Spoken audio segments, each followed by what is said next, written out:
Chapter 35. Don't lie to me. Wet Nurse Chen's face was downcast as she looked at Heshi's pale face and petite body, the rims of her eyes slightly reddening. She blamed herself for being useless, making things so difficult for Mississippi. Wet Nurse doesn't need to worry. I will solve the matter of food and money. You tell Imo-san to bring Li Si here. Soon, the withered and thin face of Li Si was brought in front of Heshi.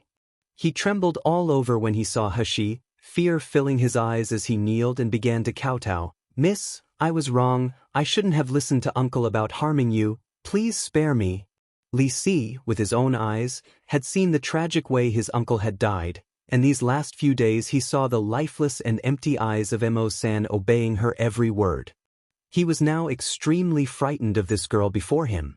Heshi got up slowly, walked to stand in front of Li Si, and looked down at him. I can spare your worthless life, but only if you obediently tell me, who is this butler Zhang that sold me to Gluttonous House? It was Zhang de Zhong. Li Si didn't dare cover up the truth, quickly replying with a trembling voice, he is the cousin of Madame's wet nurse. In the manner he received an important position from eldest young master and second miss. This last half a year, he's been in charge of delivering supplies for this courtyard. Uncle and I listened to his bewitching words. Only then did we help him hit miss until you passed out and sent you to the city. But the matter about selling you to Gluttonous House was not related with me. Miss, please spare me. I wouldn't dare to disobey you anymore.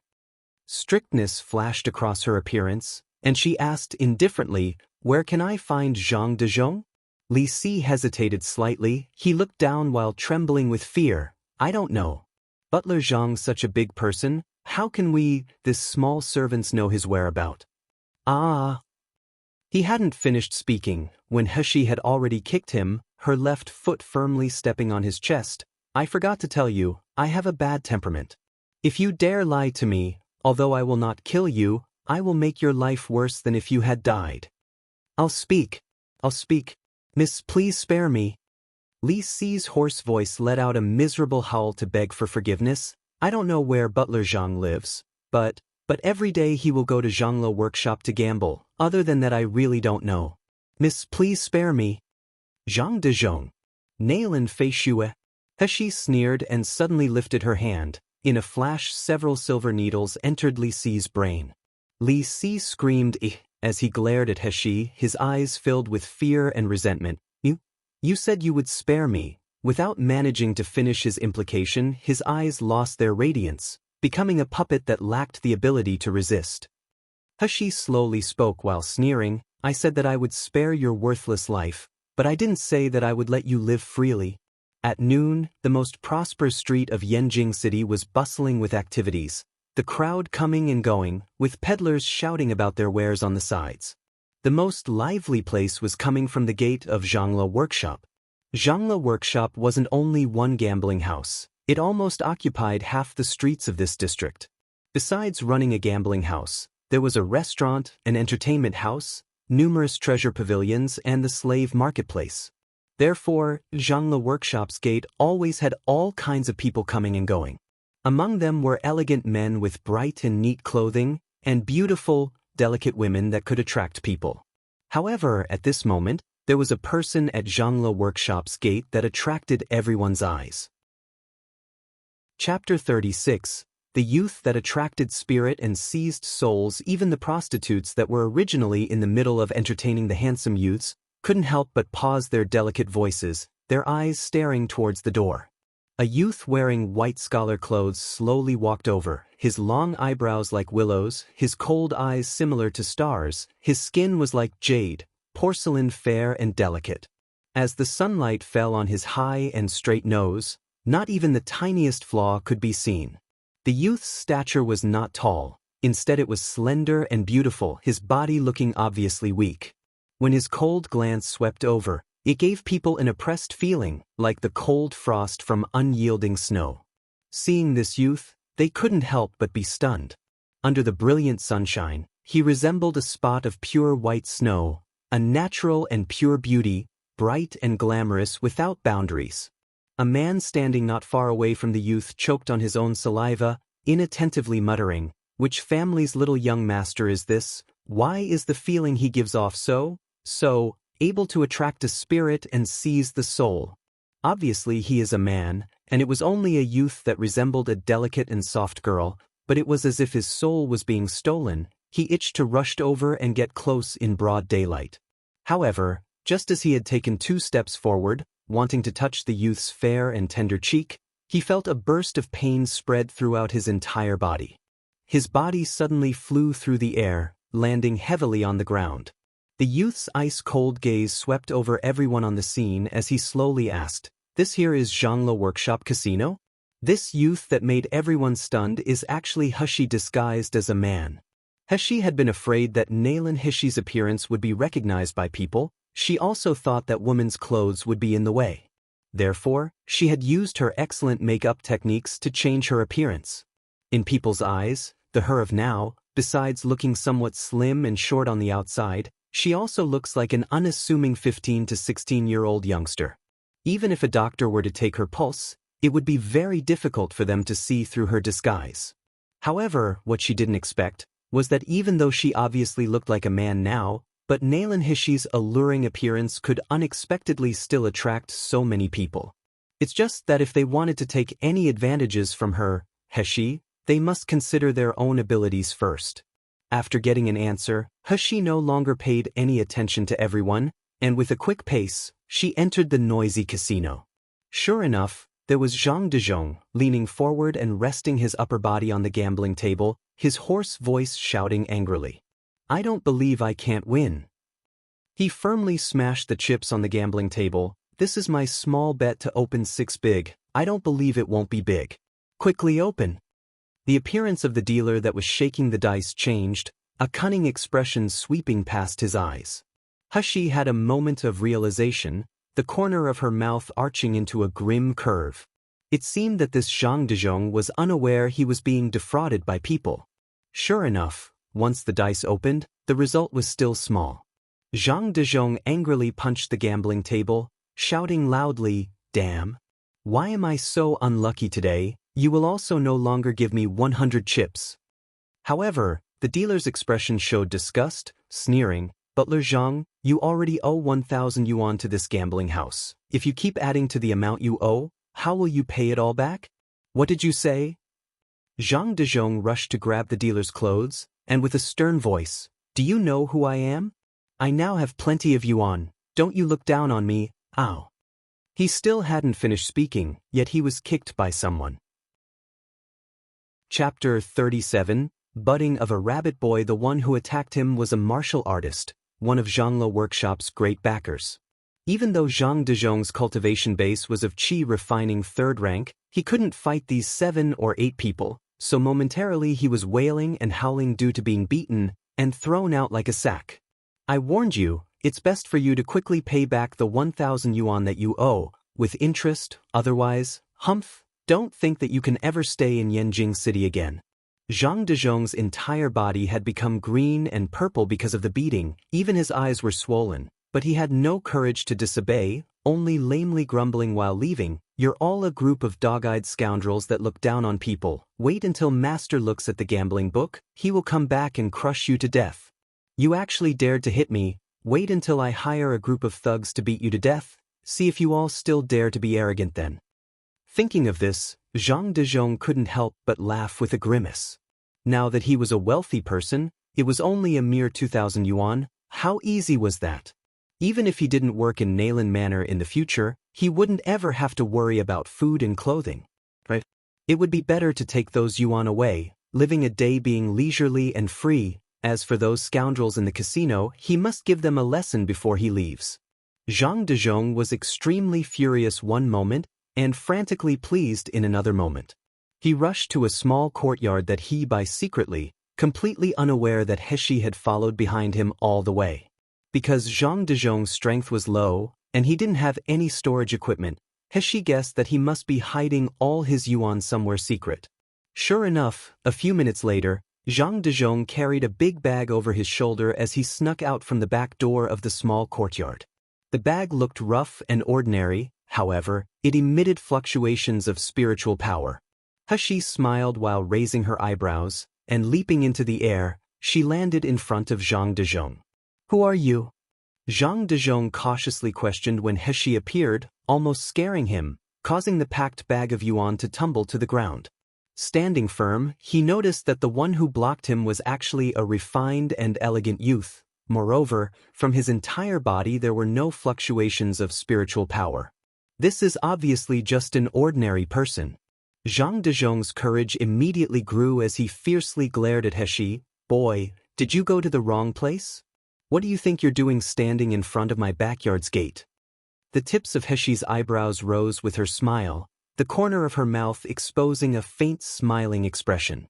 Her pearly white teeth within her sakura-like lips were faintly discernible, just like a feather teasing his heartstrings, making his entire body itchy. Zhang Dezhong revealed a perverse expression. Looking her up and down, he mischievously laughed. "Looking at your appearance, it's just like a rabbit boy in Buddha? Don't tell me you took a fancy to me and want to curry favor with me? Unfortunately, although you look fresh and delicate, I'm not a good mouth. You had better go find other sellers." A sharp darkness flashed through Hushi's eyes. Slightly raising her head, she cast a glance at the bloody nose and swollen face of the wretched man, slowly asking, "Zhang Dezhong, you don't recognize me?" Zhang Dezhong released an obscenely filthy laugh. "A delicate youth like yourself, if I had ever met you, how could I not recognize you?" As he was speaking, he noticed that Heshi's expression held the traces of a sneer as she extended her hand and slowly wiped her face. In the blink of an eye, the appearance that was like a spring flower and elegantly pretty like an autumn moon changed into that of a pale and ordinary gloomy face. Chapter 38. The good-for-nothing third Miss Zhang Dezhong's smiling face slowly stiffened, changing into an expression of disbelief and shock. You are third miss?" He staggered, stumbled, and almost fell down because of the bag of yuan. Even more, his voice slightly trembled with bewilderment and a guilty conscience. "You? How can you be here? Weren't you already?" "Already what?" Hushi took a step forward, her face holding a warm and amiable smile, but it gave people a dark kind of feeling. "Already sold to Gluttonous House? Or should people have already ravaged me until death?" Zhang Dezhong was so scared by that sinister gaze that his legs became soft, so it didn't take long before he fell and collapsed to the ground. The bag filled with hard yuan was squished underneath his butt, causing him to bare his teeth in pain, but slowly his thoughts became clearer, his terror receding. The person in front of him is Nalan Heshi, the third miss of Nalan Manor. Known as famous trash, she was powerless. Even more, no one cared about her life, even the lowest servant could bully her. So why did he have to be afraid of her?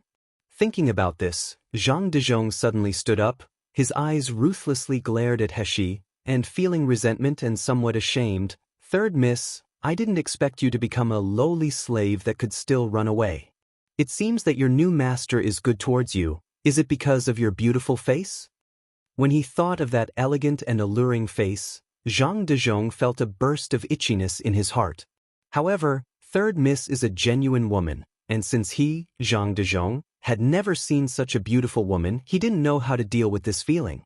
Moreover, third miss is a cowardly good-for-nothing. She is also the genuine miss of Nalan Manor. It must be good to play with this miss.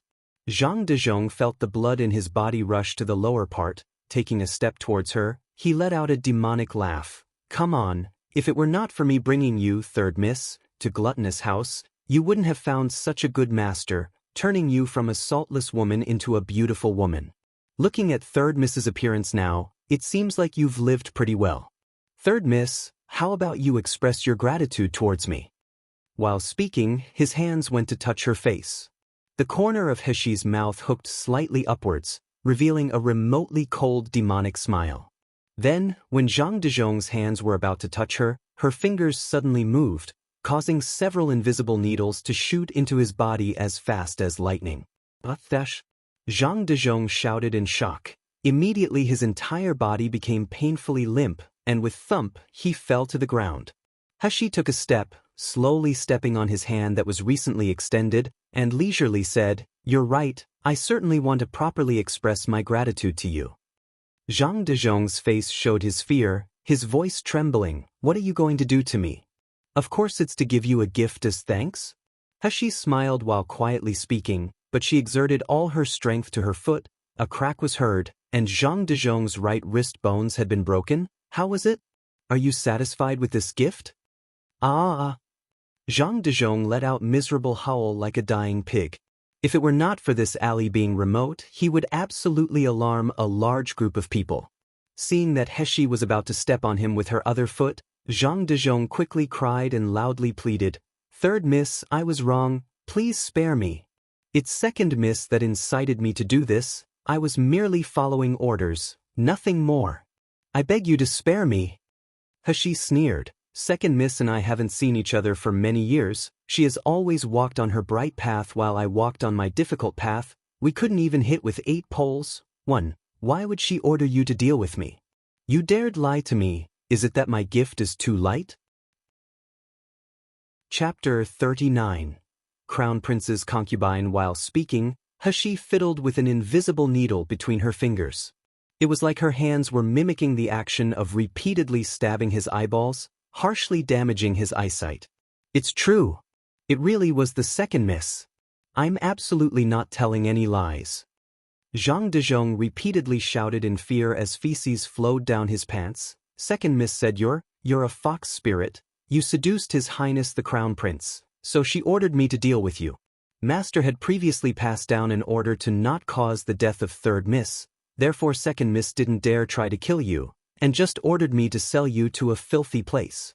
I simply couldn't disobey second miss's order, but I sold you to Gluttonous House, which ended up being a good place. It was a blessing in disguise for you. I beg of you to spare me, please spare me." Heshi's eyebrows wrinkled slightly, faintly saying, "His Highness the Crown Prince and I have never even seen each other. She said that I seduced him, not even an idiot would believe that? Is Naylan Feishue's IQ really so low?" In Naylan Heshi's memories, there was never any memory about His Highness the Crown Prince. She would even go so far as to put the accusation of seducing the Crown Prince on her. Really funny.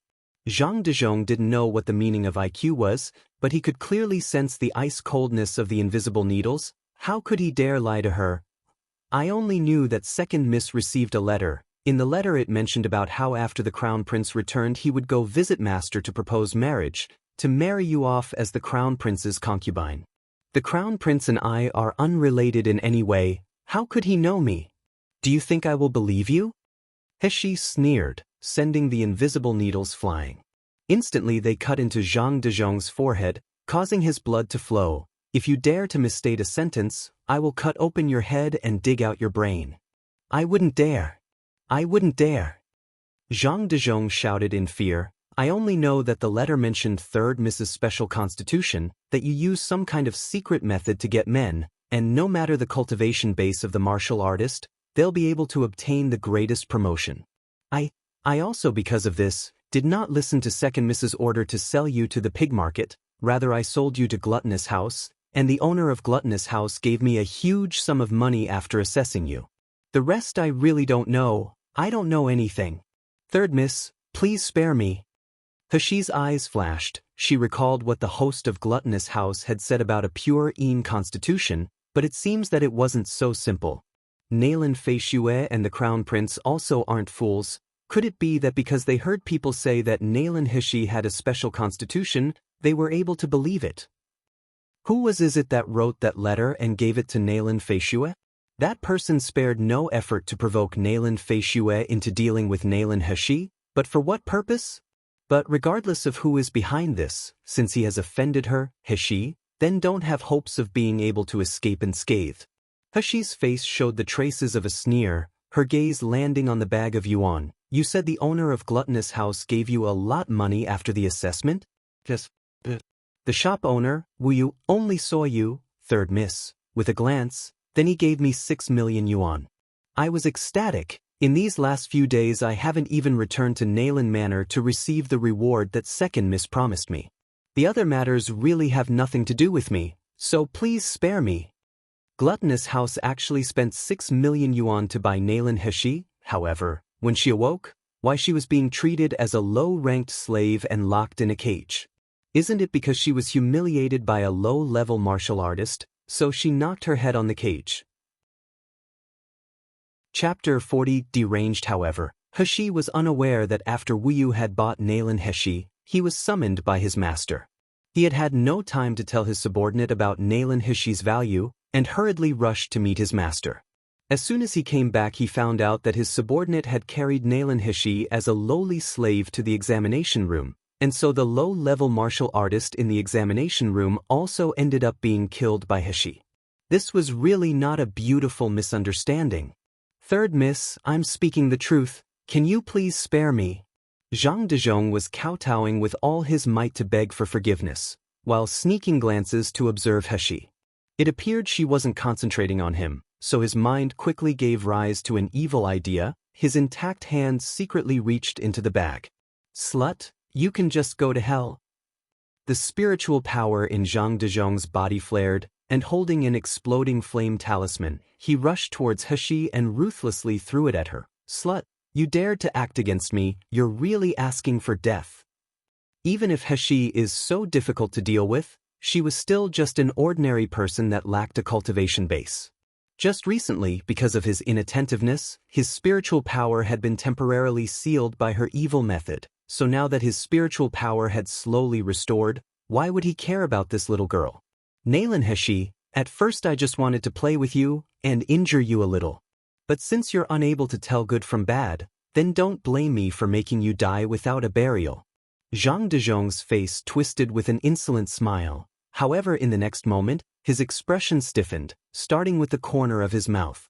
The exploding talisman issued a severe noise, raising a cloud of smoke and dust, but when the smoke and dust had dispersed, there was not a soul in sight.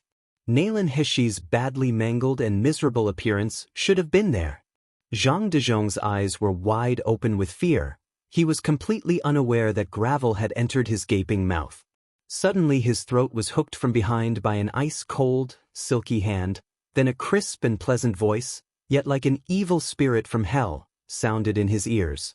"You see, I was thinking of sparing your dog life, but you're not giving me a choice." Finished speaking, several invisible needles suddenly pierced his brain. Zhang Dezhong felt his entire body become weak, his brain became muddle-headed on top of being frightened. Soon after, he lost consciousness. Heshi saw Zhang Dezhong's lifeless expression as he looked at her. A trace of cold smile flashed in her eyes. She then repeated several of the questions asked just a moment ago. Zhang Dezhong's mind was being so tightly controlled that he couldn't even try to deceive her or conceal the truth, so he thoroughly confessed, leaving nothing out. The fact was that Zhang Dezhong being interrogated by punishment or being controlled, the truth wasn't that much different. But what Heshi didn't expect was that Nalan Feishue's original intention wasn't for Zhang Dezhong to just take Nalan Heshi and sell her to the pig market. Rather, she wanted him to personally watch her in the pig market, and after she was tarnished by the lowest servants, only then could he return to receive the reward. Fortunately, Zhang Dezhong had accidentally overheard Nalan Feishue's personal maid, Si Qin, speak about the contents of the letter. Believing Nalan Heshi could be used for profiteering, he sold Nalan Heshi to Gluttonous House, saving her from suffering a more miserable ending. After Zhang Dezhong had taken the yuan, he didn't go store it straight away. Instead, his gambling addiction took over. Therefore, he hid the yuan in this courtyard, then he dawdled in Zhangla workshop for 2 days. Hearing Zhang Dezhong's confession, a strong killing intention rose in Heshi's heart towards Nalan Feishue, where before there was only hate. For the purpose of keeping her beloved, she even wanted to sell her half-sister. Going so far as to actually come up with such a malicious idea to make an innocent girl beyond redemption, this is simply deranged. Chapter 41. Such a good home, Heshi sneered. Taking the remaining yuan, she placed them in her storage ring. Probably less than 3 million yuan remained, as just within these last 2 days, Zhang Dezhong had actually managed to lose about 2 million yuan. Because his mind was hypnotized, Zhang Dezhong was still kneeling expressionlessly on the ground like a foolish person. Even saliva flowed out from his mouth.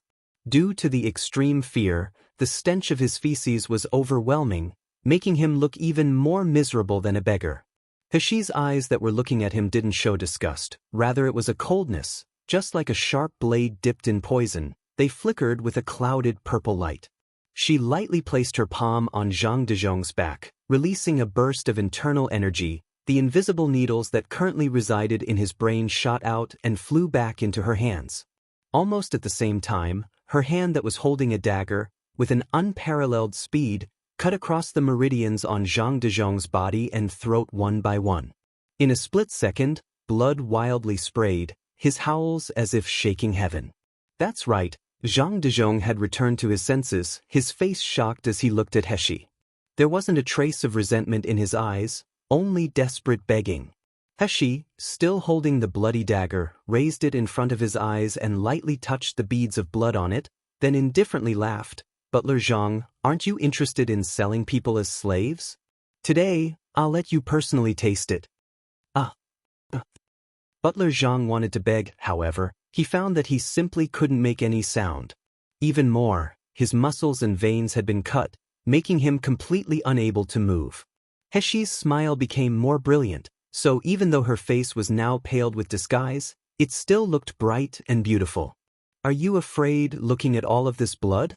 Don't worry, you're a martial artist, your body can gain nourishment from spiritual power, this small injury is simply not fatal to you. However, I've already cut off all the meridians in your body, in this lifetime, don't ever think you'll be able to move or speak again." Butler Zhang's eyes, that looked like dead fish eyes, bulged out due to fear and desperation. They started twitching, filled with begging as if to say, "Please just kill me. Just kill me." "Butler Zhang, don't worry, at that time you didn't kill me, so how could I be willing to kill you? Are you worried that since you've become crippled, you can't be sold to the pig market? Hee, how can that be possible?" Heshi took 2 steps forward as she laughed, looking down at him, every word she spit out sending him further into despair. In the pig market, many people want to use a martial artist's body to make all kinds of experiments. There are also people who want to keep pig meat, like yourself, to become a carrier, a body used to remove the impurities and poisons in crystal stones and spiritual plants. Butler Zhang, in the future you'll only need to lie down on the bed and there will be people to serve you. Shouldn't you thank me for finding such a good place for you to return to? Because spiritual energy in the air was thin, martial artists needed to use crystal stones and spiritual plants to promote their cultivation base. However, most crystal stones and spiritual plants contained impurities and poison, so therefore they had limited uses. While they absorbed the spiritual energy, they had to get rid of the impurities, and like this it more or less affected the martial artist's body, slowing down the speed of their cultivation. Therefore, some rich people had come up with the idea of pig meat, making pig meat absorb the spiritual energy found in a crystal stone, and taking in the poison from a spiritual plant. Then the owner will absorb the spiritual energy from the body of the pig meat. This way they won't have any trouble with poison and also have an accelerated cultivation speed. As for those pig meat slaves that accumulated a large amount of impurities and poison in their bodies, their owners wouldn't care about their misery or suffering. Zhang Dezhong issued ka-ka sound, only despair remained in his muddy and bloodshot eyes. What he didn't expect was that with only a moment of greed, he would actually fall to such an end. If only he had known earlier, Chapter 42, Choosing Slaves. Heshi restored her elegant and handsome youth appearance, and soon sold Zhang Dezhong in the pig market for a good price. She was wearing white brocade robes, with a face resembling the majesty of a jade crown. She had red lips and white teeth. Her entire body emitted a frosty cold, with an aura like unyielding snow softly falling on clear water, making her appear incompatible with this noisy and filthy pig market. However, how could Heshi care about the strange and greedy gazes of these people? In her past life she had acted out all kinds of roles for her missions, and many of them had attracted attention too, so she had already turned a blind eye to other people's gazes. Of course, the premise is that these people didn't attempt to provoke her. Heshi observed the entire pig market, finding that compared to the fine and luxurious gluttonous house, here it was like a chaotic vegetable market. Only, the stall holders weren't selling food, rather, it's selling living people and demonic beasts. All kinds of slaves were locked in the rusted cages. There were males and females, ordinary people and martial artists, and even at some of the high-grade stalls there were grotesque human beasts. They curled up in the small cages. Most of their bodies were covered with bruises and scars. Some looked numb, some were filled with despair, and some were weeping in a small voice. There were also those that, because they had shouted and rebelled, got beaten until they were near death. It can be said that here is Yanjing City's most bustling place. It was like human purgatory, the entire country's deepest and darkest secrets condensed into one place. Heshi's gaze swept across those pitiful slaves, her heart barely flinching. The weak are prey to the strong. In every society this is an irrefutable truth. No one is an exception. If she didn't have enough strength to defend herself, her ending would be more miserable than these slaves. However, although she is unable to cultivate now, she is able to draw on her external power to protect herself. To raise a group of slaves with extraordinary strength, this was a good method. The pig market slaves mostly had the ability to draw energy into their bodies. Even martial artists of the chi refining stage can't do that, but this is also a disadvantage. Heshi quickly chose 10 slaves with the least amount of injuries and with diverse spiritual roots, spending the money she fairly got from selling off Zhang Dezhong. She didn't let the seller extract the 10 people's soul to place the slave imprint. Rather, using her own method and medicine, carved the spirit restriction into their bodies. Compared with the slave soul seal, this method doesn't restrict the growth of the slave's strength. In addition, the slaves won't be muddle-headed and have a reduced IQ because of the lack of a soul. Of course, it also has a weak point. Because Heshi's current strength was still weak, this restriction was only effective to slaves of the foundation establishment stage and below. Heshi looked at the 10 people kowtowing to her and lightly said, "I will not investigate what you've all previously experienced and what sort of grievances you might carry, but from now on, you must respect me as your master. If you betray me, you will be punished and left to suffer in pain. Do you hear me clearly?" The 10 people nodded quickly in response, their eyes filled with respect and fear as they looked at Heshi. It was simply too big of a surprise that their master, who bought all 10 of them, didn't extract their souls, making them able to live like ordinary people. It made all of them completely unable to even dare show contempt towards this master that looked like an immature youth. Now remember, when outside my surname is Shi, I will be called Shiyu. You're my servants, henceforth you will follow my surname. So according to the names of the 10 heavenly stems, from left to right you are Jia, Yi, Bing, Ding, Wu, Ji, Gung, Xian, Ren, and Gui. Do you all understand clearly? Without objection, the 10 people quickly kowtowed, thanking the master for bestowing us names. Heshi gave them an address to head to, and slowly said, "About my affairs, it's better that less is heard and less is asked. After you go to my courtyard, if wet nurse Chen asks you to do something, then just do it. As for the injuries on your bodies, I will try to cure them, and as long as you perform well, I will certainly make sure your strength improves." Chapter 43. The Legend of His Highness, the King of Hell dispatching the 10 slaves she just bought and with the storage ring filled with more than 3 million yuan, Heshi arrived in a good mood at the most prosperous place in Yanjing City, East Street. It was currently the busiest time of the day for East Street. The shops on both sides of the street had their doors opened wide. Shop owners raised their voices to attract customers, while clamorous, joyous, and noisy sounds intertwined together, creating a thriving scene. Heshi found out that everything and more was available here: any magical item, magic pill, spiritual food, basic cultivation methods, everything you can imagine can be found here. She looked at everything with interest as she wandered down the street, buying a lot of things on the way. She continued like this until the sun passed noon. Then she decided to enter the busiest restaurant. With an outstanding reputation in Yanjing City, this restaurant was known as the Intoxicated Immortal. All the dishes available were cooked using ingredients filled with spiritual energy. For an ordinary person, eating here can clear their core and increase their energy, strengthening their body. While a martial artist wouldn't need to worry about the impurities contained in ordinary food building up. Therefore, the price of every dish in Intoxicated Immortal was expensive, so naturally that meant all of the customers were wealthy people. Once Heshi entered Intoxicated Immortal, she received warm hospitality from the waiters. It wasn't only because of her extraordinary appearance, but because she was dressed like a wealthy youngster, wearing a luxurious brocade with a jade belt.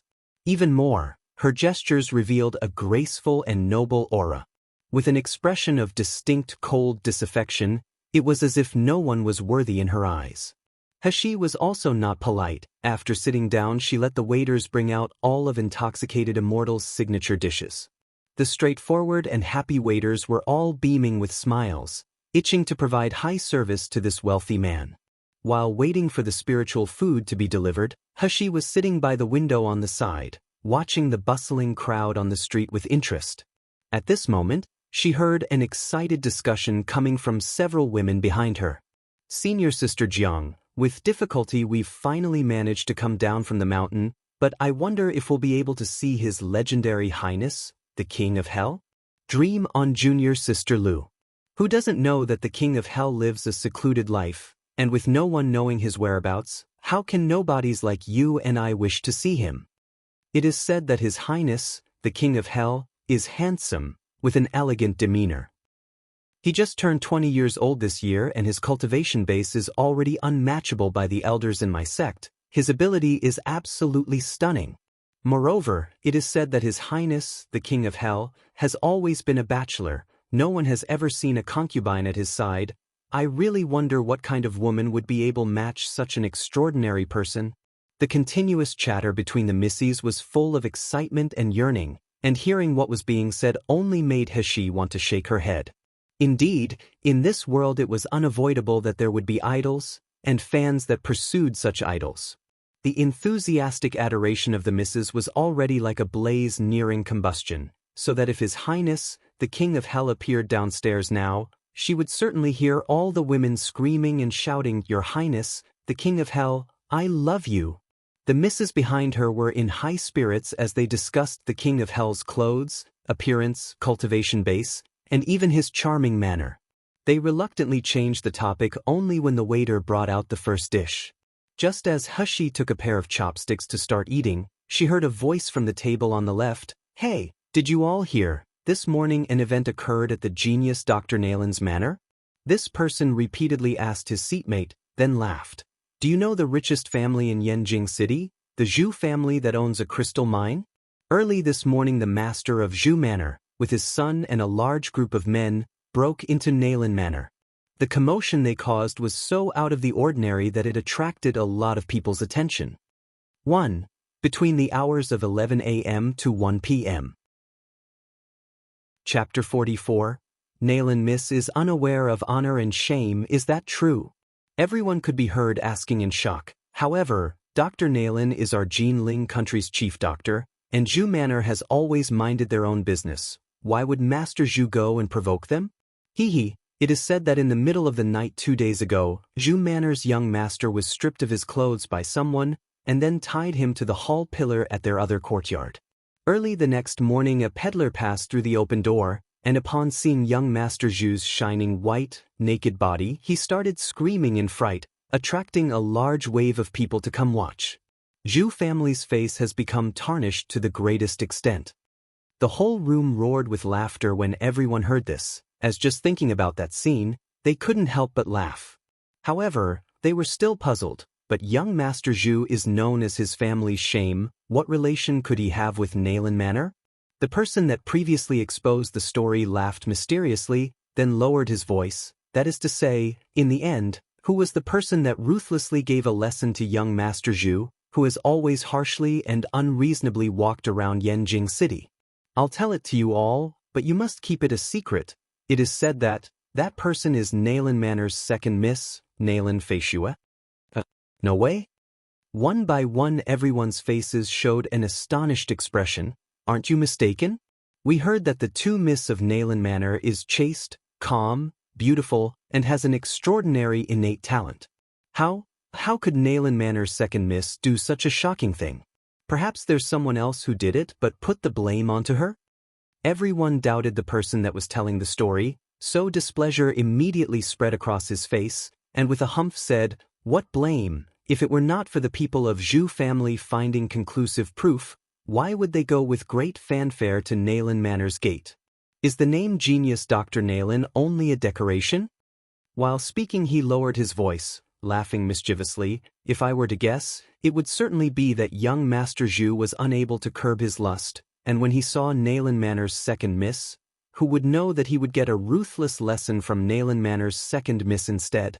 But Nayland Manor's second miss is an unmarried woman. No matter how straightforward and pungent she is, how can she strip a man's clothes? This is the same as being unaware of honor and shame. No wonder the Zhu family went to their manor early in the morning. They were still gossiping spiritedly, however. He had stopped using her internal power to eavesdrop, her mood rising as she began to taste the foods that the waiter overbrought one after another. Before her eyes, the snack's aroma permeated the whole place, its luster tempting, and He suddenly felt her stomach rumble. But just as the food entered her mouth, she couldn't help but crinkle her brows. The smell of the spiritual foods didn't actually mean the food was delicious. It could even be said to be pale and tasteless. Moreover, what made her disappointed the most is that because of the way the food was cooked, 3% of the food's original spiritual energy has been lost. He only ate a few mouthfuls of each dish, then disappointedly put down her bowl and chopsticks. In her previous world, she had a long-term mission, and that mission's goal was her hobby, gourmet food. In order to get close to a top-class chef and learn his secrets from his own hands, He trained hard for several years, and finally, that mission's goal was satisfied. After her mission was finished, He found that the food in ordinary restaurants, to her, was all tasteless. Because her cooking skills had reached the level of divine food, she now found it tricky to find food that appeased her appetite. Yet in this world, following the law of the weak or prey to the strong, everyone's goal was to cultivate and become strong. They ate spiritual food only to replenish their spiritual power. No one cared about the desire for good food, so to that extent, the food level here was still far from her former world. People here didn't care about the food smelling and tasting great, but not so for He, so she decided to go buy some food ingredients, and later she would be able to help herself to ample food. As for this food, she'll set aside it for spiritual food for Dan Dan. He sneered slightly, gathering up all the remaining food on table. She got up and left the intoxicated immortal. Chapter 45. The miserable brother and sister. The sun gradually inclined to the west, however, East Street was still lively. He bought many different types of food and ingredients, and even after squeezing all the stuff into Fatty Zhu's storage ring, it was still only half full. Think of wet nurse Chen's old injury. He went to the most famous medicine branch in Yanjing City, Shengda Hall. Wet nurse Chen's injury had already stagnated for many years, so although she had a medical method to heal her, she still needed supplementary medicine. Just after turning the corner, He could see the towering righteousness of Shengda Hall's board. However now, apparently something had happened, as in front of Shengda Hall there was a crowd of people creating a racket. Just when He had approached a few steps, she heard a little girl's mournful, hoarse weeping. "Doctor, I beg you to do a good deed. Please save my older brother. If you can't save him, my brother will die. Woo woo woo." The little girl's crying was too sad and desperate, making He's heart ineffably moved. Her footsteps that originally wanted to turn and enter Shengda Hall suddenly stopped. Dodging slightly, she easily squeezed into the disorderly crowd. She saw a youth lying down on the cold road with bloodstains on his face, his lips a deathly purple. His entire body was covered with bruises, and at this moment his breathing was severely labored. The little girl that was kneeling at the youth's side was shabbily dressed. Her thin body was all skin and bones. Her hands that supported her on the ground showed cracked fingernails filled with blood and pus. Just one look at her gave people a feeling of unbearable pain. However, the little girl seemed unaware of her own pain, only crying while kneeling on the ground, desperately kowtowing to the black-dressed shopkeeper before her eyes.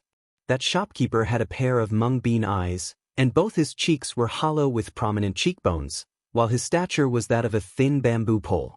At this moment, he looked down at the kowtowing little girl, not a trace of pity visible in his eyes. Instead, they were full of disgust and loathing. "Get lost. Far away.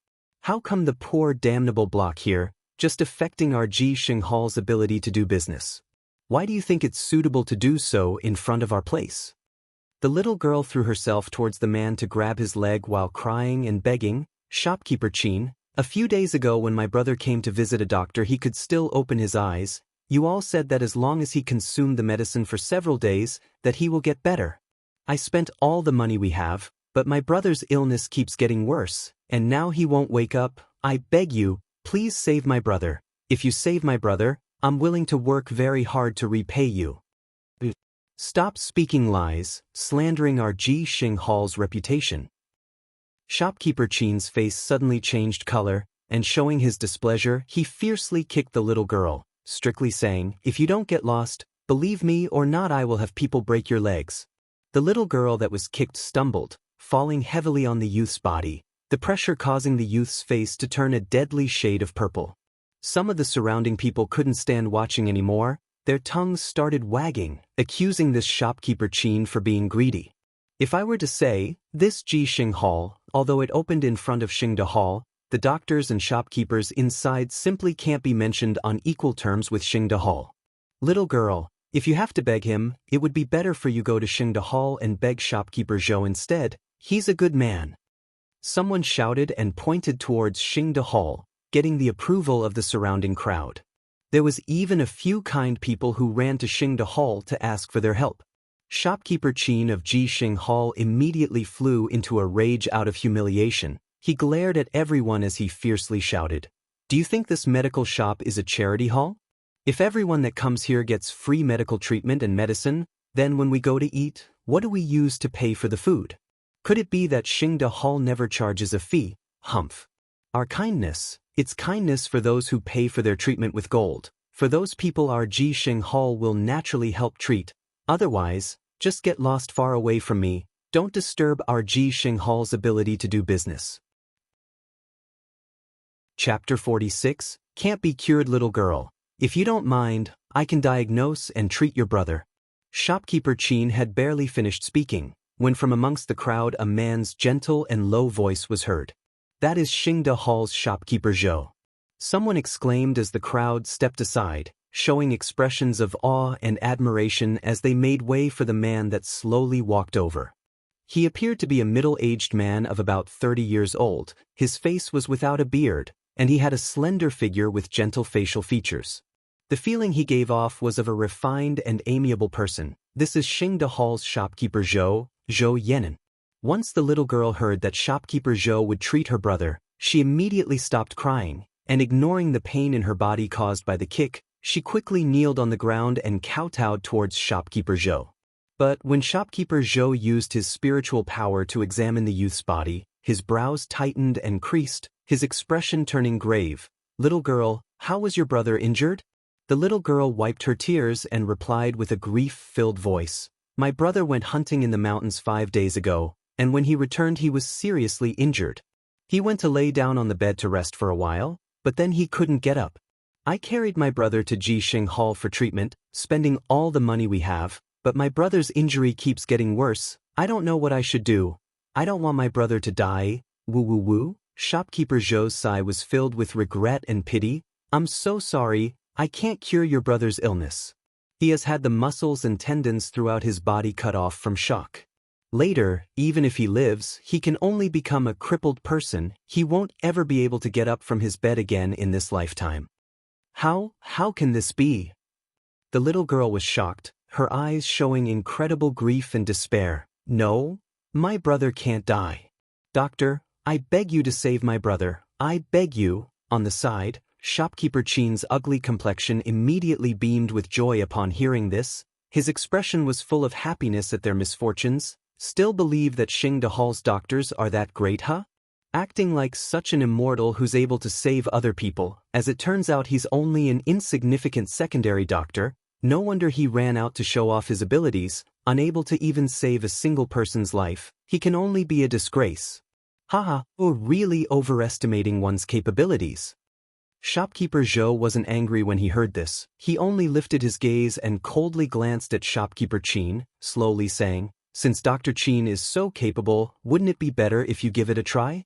At this time, the crowd that had heard the youth couldn't be cured came to their senses, immediately agreeing when they heard shopkeeper Zhou's words. How can shopkeeper Zhou's diagnosis be wrong? Since you refuse to accept his diagnosis, then you should try it. Now this youth's illness is so serious, Maybe it was Ji Xinghal's quack that harmed him. You must have no medical skills, or why else would you question shopkeeper Zhou's medical skills? The crowd's angry accusations made shopkeeper Qin's complexion turn green and white. He suddenly raised his voice, almost screaming, "I'm not capable, but our Ji Xinghal's Dr. Xie is. He's a dignified third-rank doctor. How can Zhou Yan'an, an insignificant second-rank doctor, compare to him?" When the title of third-rank doctor was mentioned, it suddenly made everyone's voices quiet down. The reason was because in Jinlin Kingdom, third-rank doctors were extremely precious and uncommon. Which was why, in the entire city of Yanjing, there was only one fourth-rank doctor, Nalan Xingzi. It can clearly be seen that a doctor with a high-ranking position is very important. However, after being startled for a while, everyone's expressions started showing doubt. You said a third-rank doctor, but then where is this third-rank doctor? How do we even know that you, Ji Xinghal, have a third-rank doctor? That's right, your mouth speaks without proof. If you have the ability, ask him to come out. If you're not able to, then it's just swelling your face up by slapping it to look imposing, right? 1. Idiom, to swell one's face up by slapping it to look imposing. To seek to impress by feigning more than one's abilities. Chapter 47. There is no possibility of curing. The crowd burst into laughter, causing shopkeeper Qin's face to turn purple, his eyes full of anger. In time he recovered his composure, but he still didn't have the courage to disturb Dr. Xie. After all, Dr. Xie's status had surpassed his master, so now he was only temporarily living in Ji Xinghal. How could an insignificant shopkeeper be able to order him about? At this time, a deep voice echoed from inside Ji Xinghal. "Qin Fu, you're behaving more and more immature as you age. You can't even handle this trivial matter well." Shopkeeper Qin's body jolted, and turning around suddenly he saw Dr. Xie exiting, his expression immediately transforming into one of pleasant surprise. "Dr. Xie, why did you come out?" Dr. Xie glanced at everyone, then coldly said, "If I didn't come out, you would cause Ji Xinghal's face to be tarnished to the greatest extent. Hurry and step aside, quickly now." Dr. Xie, dressed in a gray robe and wearing a severe expression, walked forward with vigor. His hale and hearty steps made the surrounding crowd involuntary part on either side. A jade pendant, imprinted with a beast design, hung from just below the left side of his waist, identifying him as a third-rank doctor. Dr. Xie stood in front of the dirt-covered youth and the little girl, loathing flashing in his eyes, before he then squatted down and extended his hand, using his spiritual power to examine the youth's body. After passing the time it took for an incense stick to burn, with Dr. Xie's complexion turning uglier the longer he examined the boy, he finally shook his head. "This youth's muscles and tendons have been severed. There is already no possibility of being cured." Once these words were out, everyone on the scene was suddenly in an uproar. Heavens!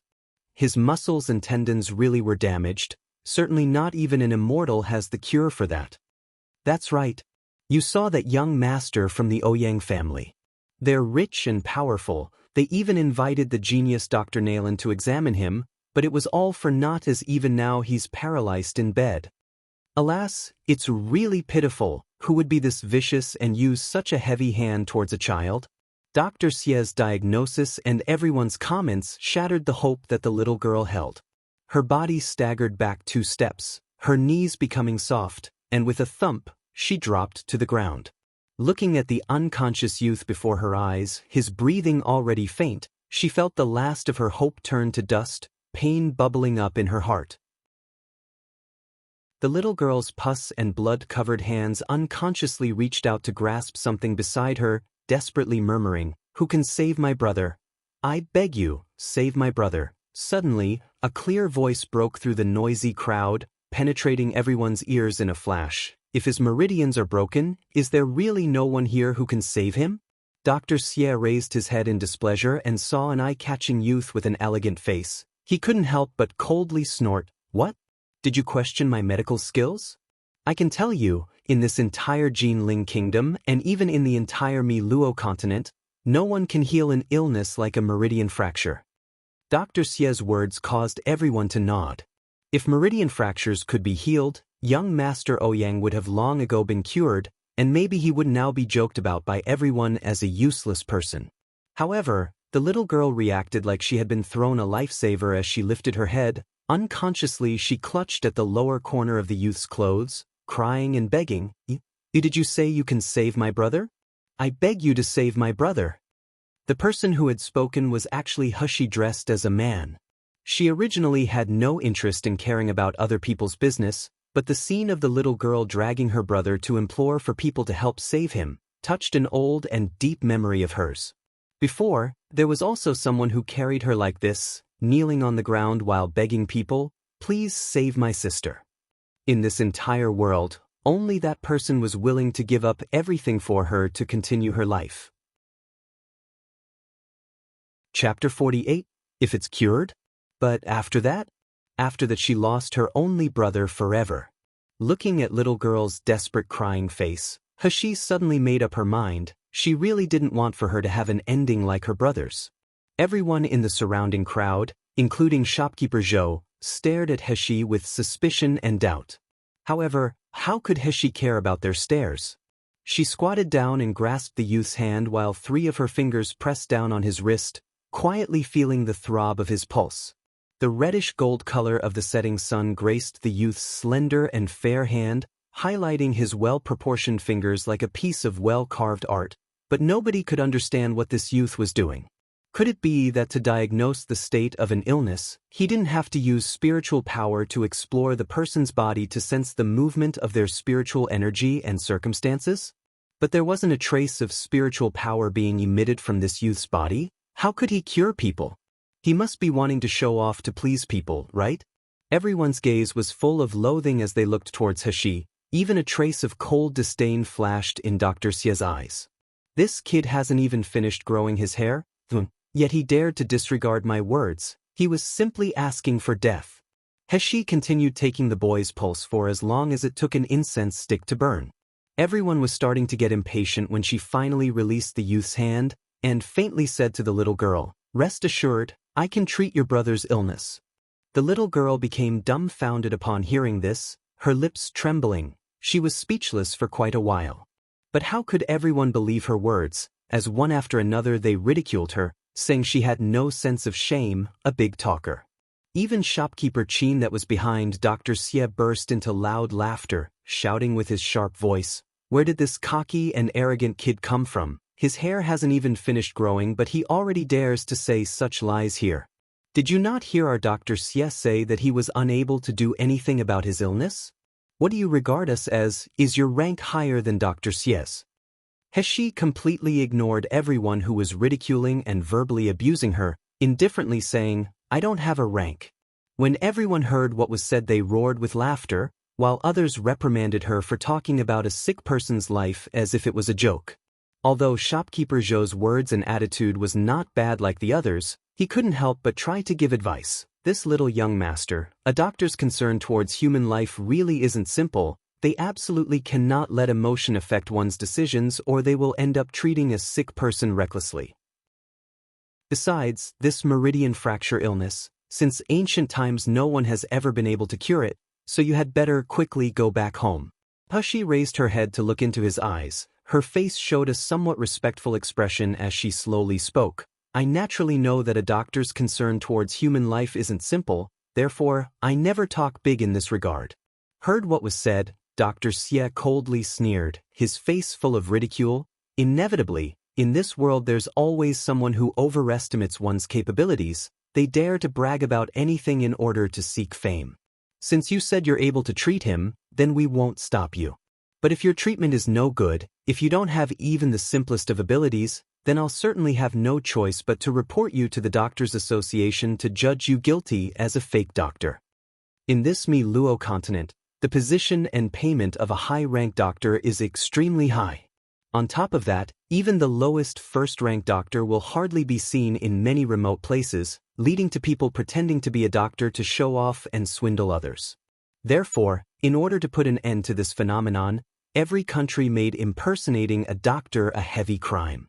The law punished the most serious criminals by cutting off all their fingers, abolishing their cultivation base, and forcing them to become a laborer in crystal mine for the rest of their lifetime. However, the expression on Heshi's face didn't change a bit, and upon hearing what was said she coldly gazed at Dr. Xie. Oh? Then if I can cure him? 1. Refers to puberty. Chapter 49. Do you believe me? The youth's eyes resembled the moonlight on a winter's night, like a sharp edge of ice, bringing forth an icy coldness filled with arrogance that caused Dr. Xie's anger to increase. So rushing forth without thinking he loudly said, Good. You'll really not shed tears if you can't see a coffin. I'll make a bet with you. If you can cure this youth, I, Xie Chongming, will kowtow to you 3 times in front of everyone, paying respect to you as a master. But if you can't cure him, then you will go with me to the criminal punishment department, obediently accepting the charge of being the worst type of criminal and breaking the law by pretending to be a doctor. Kid, do you dare or not? Heshi raised her eyebrows, a smile yet not a smile forming on her lips. Even if you formally become an apprentice and willingly recognize me as your master, I don't want an old and shameful apprentice like you. If you lose, just kowtowing 3 times will do. You. Dr. Xie was extremely angered. He itched to rush forward, immediately twisting and breaking the youth's slender neck. But why would Heshi pay any attention to him? Her serenely cold eyes looked at the little girl. I promise to do my best to treat your brother. I'm about 80% sure he will recover, but the treatment will be risky. Are you willing to believe me? The little girl blankly raised her head and gazed into Heshi's clear eyes. She didn't know when, but as she gazed a glimmer of purple light appeared, as if she was in the depth of a forest seeing the most beautiful aurora. She felt like she had come into contact with magic. Her heart couldn't afford to grow even a trace of doubt, and without resisting, she slowly nodded. The little girl's consent made Heshi relieved, and she asked shopkeeper Zhou to help carry the youth into Xingde Hall's lounge, placing him gently on the table that was long enough for a person to lay down on it. With frosty expressions, Dr. Xie and shopkeeper Qin followed them inside. They must see with their own eyes how this big talking youth will fail, ending up a disgrace. In Xingde Hall's lounge, it was full of curious people all crowding around 3 layers thick. Heshi was standing in the center of the crowd. She calmly took out a pack of silver needles from her space. These silver needles appeared to have different lengths, as there were thick ones and thin ones. Also, from the top of these silver needles, a strange medical smell was emitted, astonishing the surrounding crowd. But excluding those that were astonished, there were even more with expressions of loathing and ridicule. At this moment, no one believed that this youth, who appeared to be 16 to 17 years old, with no obvious spiritual power in his body, would be able to cure a sick person with fractured meridians. Heshi's eyes examined certain points of the youth's body, then she checked his pulse once again, before beginning to insert the silver needles in her hand at the fastest possible speed. The candlelight brightly lit the lounge of Xingde Hall, and the sunset outside shone down on the youth's beautiful carved jade hands. Everyone felt like they were seeing a disordered butterfly passing through flowers, its shadow continuously flashing and disappearing in front of their faces. As in the blink of an eye, the youth that was originally dressed in worn-out clothes and lying down on the table was completely stripped. His entire body was covered with silver needles, each one slightly thinner than hair, giving him the appearance of a hedgehog. What treatment method is this? Why have I never seen it before? Don't mention never seeing it before, I've never even heard about it. Why am I not feeling any spiritual power? Could it be that he intends to treat the injury without using any spiritual energy? The noisy discussion continuously repeated. However, Heshi turned a deaf ear, only concentrating on the silver needles in her hands and the youth's body.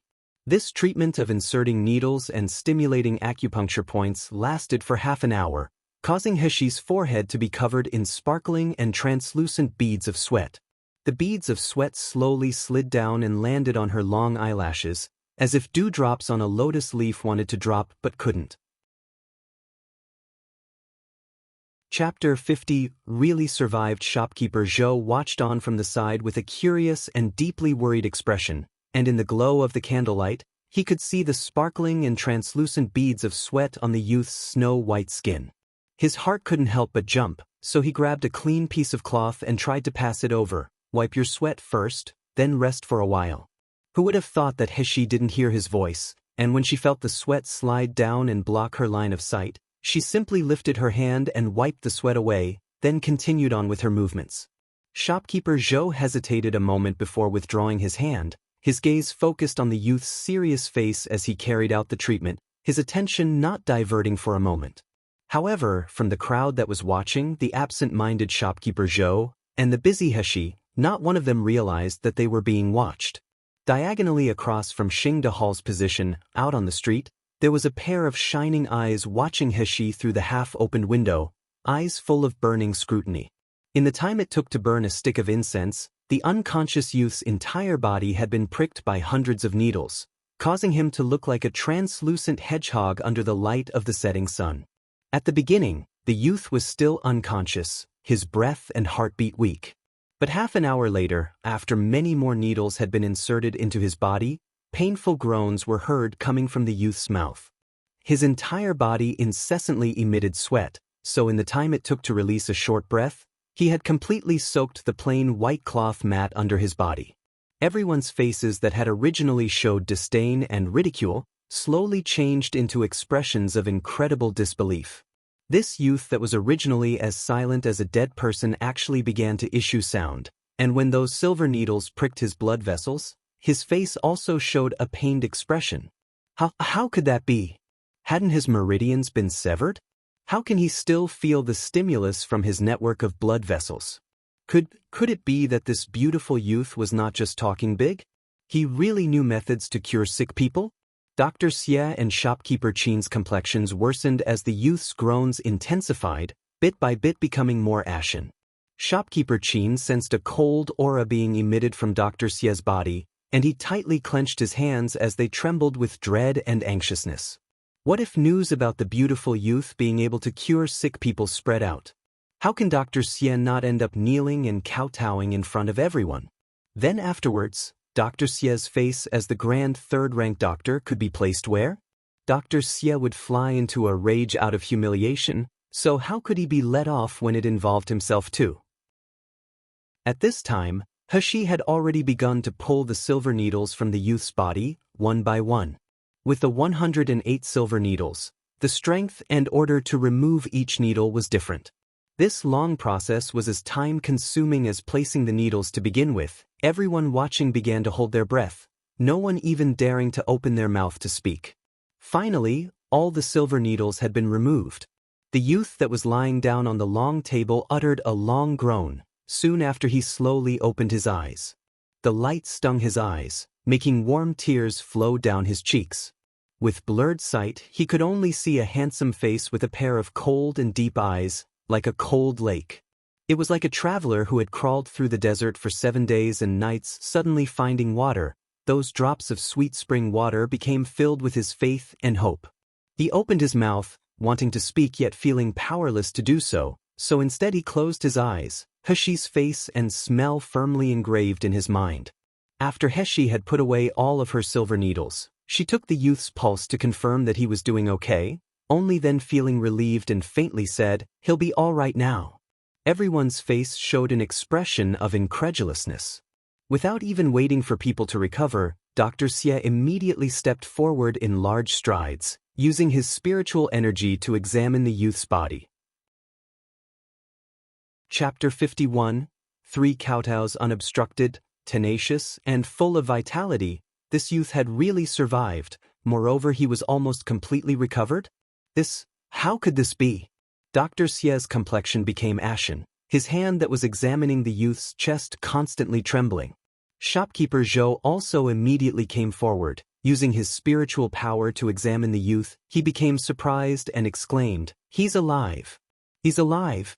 I didn't expect that a person with broken meridians could actually recover. Young master's medical skill is really amazing." Shopkeeper Zhou cupped his hands as he bowed in admiration towards Heshi. However, Heshi's expression remained cold. The fact is that her heart simply didn't agree. This youth's illness indeed looked very serious, but it was not caused by severed meridians. It was only that someone had used poisonous medicine, causing his spiritual veins to be blocked, to the extent that his spiritual energy was unable to circulate properly. If it was really severed meridians, she might have had to think about how to cure him, But for this minor illness, with her medical skill this was simply nothing. As she ignored everyone gazing at her with adoration, she also didn't care about the little girl crying and kowtowing towards her to express her gratitude. She simply used a cold and ridiculing gaze to look at Dr. Xie and shopkeeper Qin, lightly saying, "I wonder if this third-rank doctor still remembers what he had said before or not? If you can cure this youth, I, Xie Chongming, will kowtow to you 3 times in front of everyone, paying respect to you as a master." Dr. Xie's complexion turned even uglier than the bottom of a pot, his teeth clenched, and the resentment in his eyes could almost be turned into a sword to chop He into 7 or 8 pieces. When he was younger, he was also humiliated and despised. However, after becoming a third-rank doctor, those people who dared to humiliate him were punished and ended up with miserable fates. Since then he, Xie Chongming, sat higher than anyone, and no one dared to look down upon him again. But now, he was being humiliated by this kid in front of everyone. This kid was asking for death. Just die thousands of times. Everyone in the crowd kept quiet, because although they rejoiced in Dr. Xie's misfortune of being slapped on the face, they dared not take the risk of displaying a ridiculing laugh and offending a third-rank doctor. Just because of some minor accomplishment, you now think you're unmatched in this world under heaven? Dr. Xie took a few deep breaths, continuing with a cold and threatening voice, "Boy, I'll warn you now, it's best for you to not be so arrogant, otherwise." He hadn't finished speaking, when suddenly his face changed. He felt his knee go numb, then with a thump sound, he slammed down into a kneeling position on the ground. "Ah!" Everyone screamed. Nobody had expected that Dr. Xie would really kneel down, and moreover, although his expression was twisted and sinister, he still heavily knocked his head on the ground to kowtow 3 times. The light in Heshi's eyes flickered slightly, though they remained calm and collected as she discreetly glanced in the direction of the half-opened window. Other people might not have realized, but she could clearly sense that Dr. Xie didn't want to kneel. It was that there was an invisible power pushing down on his knee and back, forcing him to have no choice but to kowtow. However, Heshi only sneered, and using a clear and sweet voice to speak, "I said before, just 3 kowtows would be enough, but as for you becoming an apprentice, I don't want an apprentice like you." Finished speaking, without waiting for everyone to react, she had already turned around to leave, disappearing amongst the crowd in only a few breaths. No one noticed that Dr. Xie, who was still kneeling on the ground, was now bleeding from his gums due to how hard he had clenched his teeth. His face that was originally like a sage's was now twisted up like a devil's, his eyes were filled with resentment, and the corner of his mouth had lifted into a sinister smile. At this moment, the corner of his mouth was casually hooked into a demonic smile. This king also didn't expect it, but yes, it's turned out to be an acquaintance. Ouyang Jixiong became excited when he heard that, and quickly said, "Asking your highness, King of Hell, to introduce the genius doctor. As long as the genius doctor can cure Haoshuan's illness, my Ouyang family is willing to pay any price." King of Hell raised his eyebrows, slightly nodding. "General Ouyang, please go back first. This king will send people to inform you if there's any news. Perhaps, your Ouyang manor has things that she needs." The man's words were very arrogant and cold. However, Ouyang Jixiong didn't dare have the slightest dissatisfaction. Without daring to express his anxiousness, he repeatedly nodded, and with stirred-up emotions, he hurriedly left. King of Hell stayed in the tea room and let people bring in a new tea set. Looking at the empty doorway, his eyes flashed with a touch of fervent expectation.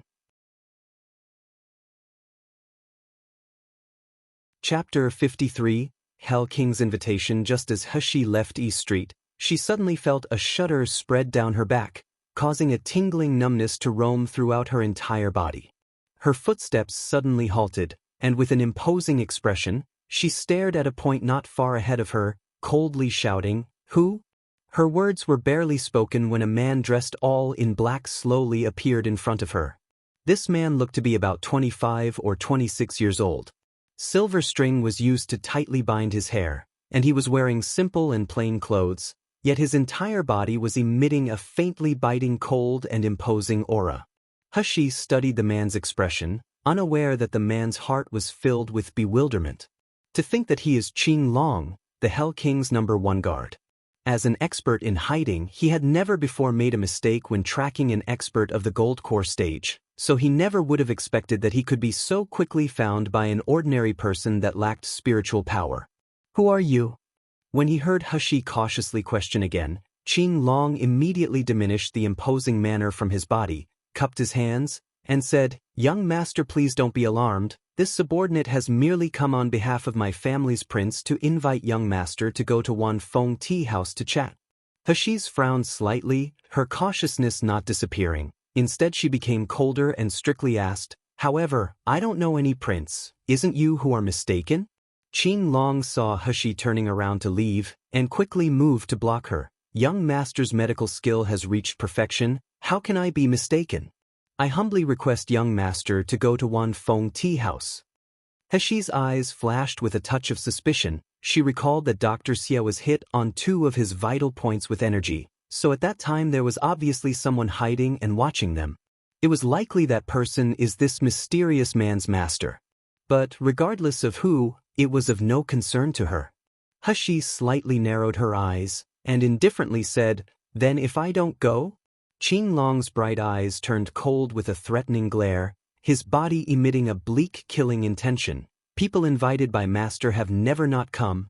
He coldly stared at his face, and although from the bottom of her heart an intense fear that she was unable to resist surged, not the slightest trace of that fear appeared on her face. Her invisible needles quietly appearing in her hands instead. He will absolutely not accept coercion from anyone. If your master wants to invite me, then I have to go? What is his status to make me have to obey him? Qin Long, after listening to her, suddenly recalled the task his master had sent him on. Once again he quickly diminished his killing intent, respectfully saying, "My master's title is known as Hell King. In addition, master told me tell you that he has something that young master wants. If young master goes, you will not be disappointed." Hell King. He was surprised, suddenly recalling the gossip from the group of Missy's mouths in the restaurant about the extremely talented, handsome, unfriendly man. A legendary person at merely 20 years old, his cultivation base can already compare to those large sect masters. Thinking of the assessment that group of women held towards this Hell King, He's eyes revealed a trace of interest. What sort of handsome appearance, demonically charming temperament, cold nature, and domineering behavior would attract countless beautiful women who advanced wave upon wave?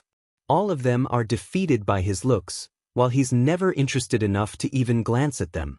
Oh, don't say he can't react towards women because he's a gay? He suddenly had a little interest in meeting this legend, His Highness, the Hell King. Of course, the most important thing is that his strength and influence is so powerful. What kind of things could be in the man's hands that would make her interested? Thinking until here, He nodded towards Qin Long, and in an imposing manner coldly said, "Still not leading the way?" Qin Long staggered, almost causing him to fall. He, Qin Long, is Hell King Manor's #1 imperial bodyguard, an expert at Gold Core stage. How can he be reduced into becoming a servant by this youth that lacked spiritual power? He truly wanted to slaughter this arrogant and proud boy. Chapter 54, He is Hell King. "Master is in the room. Young master, please go in." Qin Long pushed open the door, following He as they walked into Wan Feng tea house's private room, bamboo ink stick room. He did a simple calculation, at once 100% certain. The mysterious person that made Dr. Xie kneel towards her is exactly Qin Long's so-called master. Her eyes surged with a gloomy light, her expression showing none of the surprise she felt as she followed Qin Long into the room, yet her hands secretly fastened around a few invisible needles in caution. In the room, there was a young man drinking alone as he sat in front of the window.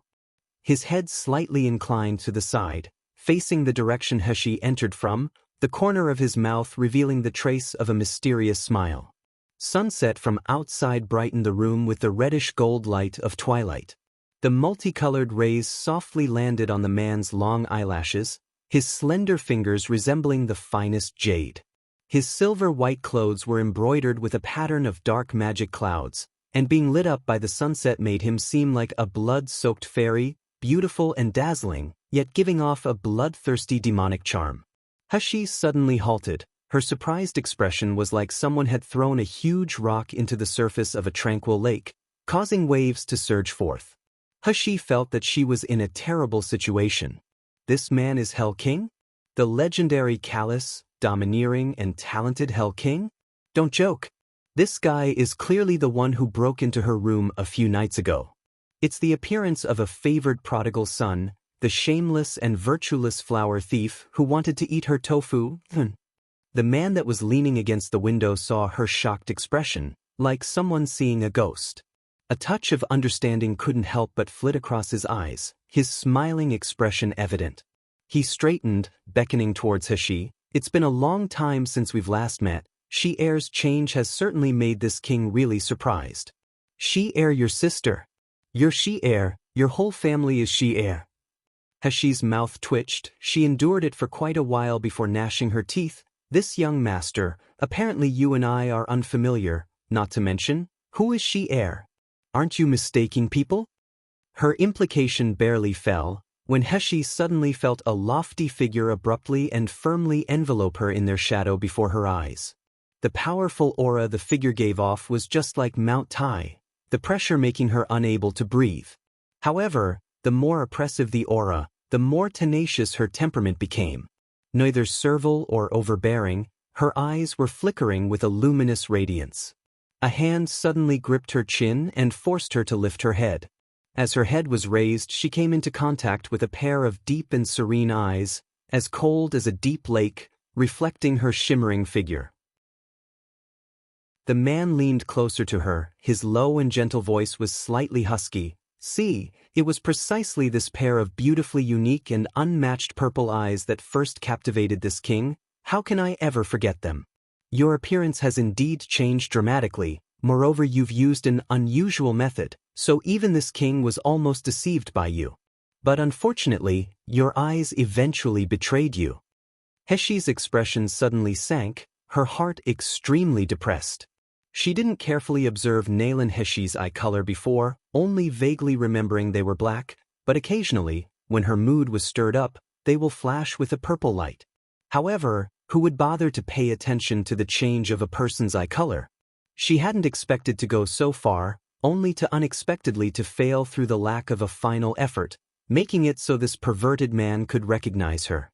Hashi took a deep breath, pushing aside the man's hand that was still clutching her chin, and coldly said, Your Majesty, Hell King, indeed has plenty of spare time for his interests, not only breaking into someone else's home as a gentleman on the roof beams in the middle of the night, even staring attentively at someone else's eyes to see what color they are. I wonder if those fans of yours will still want to worship you if they were aware that you're an addiction-craving pervert. In a split second the expression on the man's face showed astonishment. Then, unexpectedly, he raised his head and burst into loud laughter. One usually refers to a man taking advantage of a woman in a sexual situation. Chapter 55, followed by someone. The laughter was deep and low, like a cello's string gently played, brimming with charm that could stir up public sentiment. Hashi secretly cursed him as he was indeed a pervert, unaware that Qing Long was watching on the side, simply shocked, making his eyeballs almost pop out.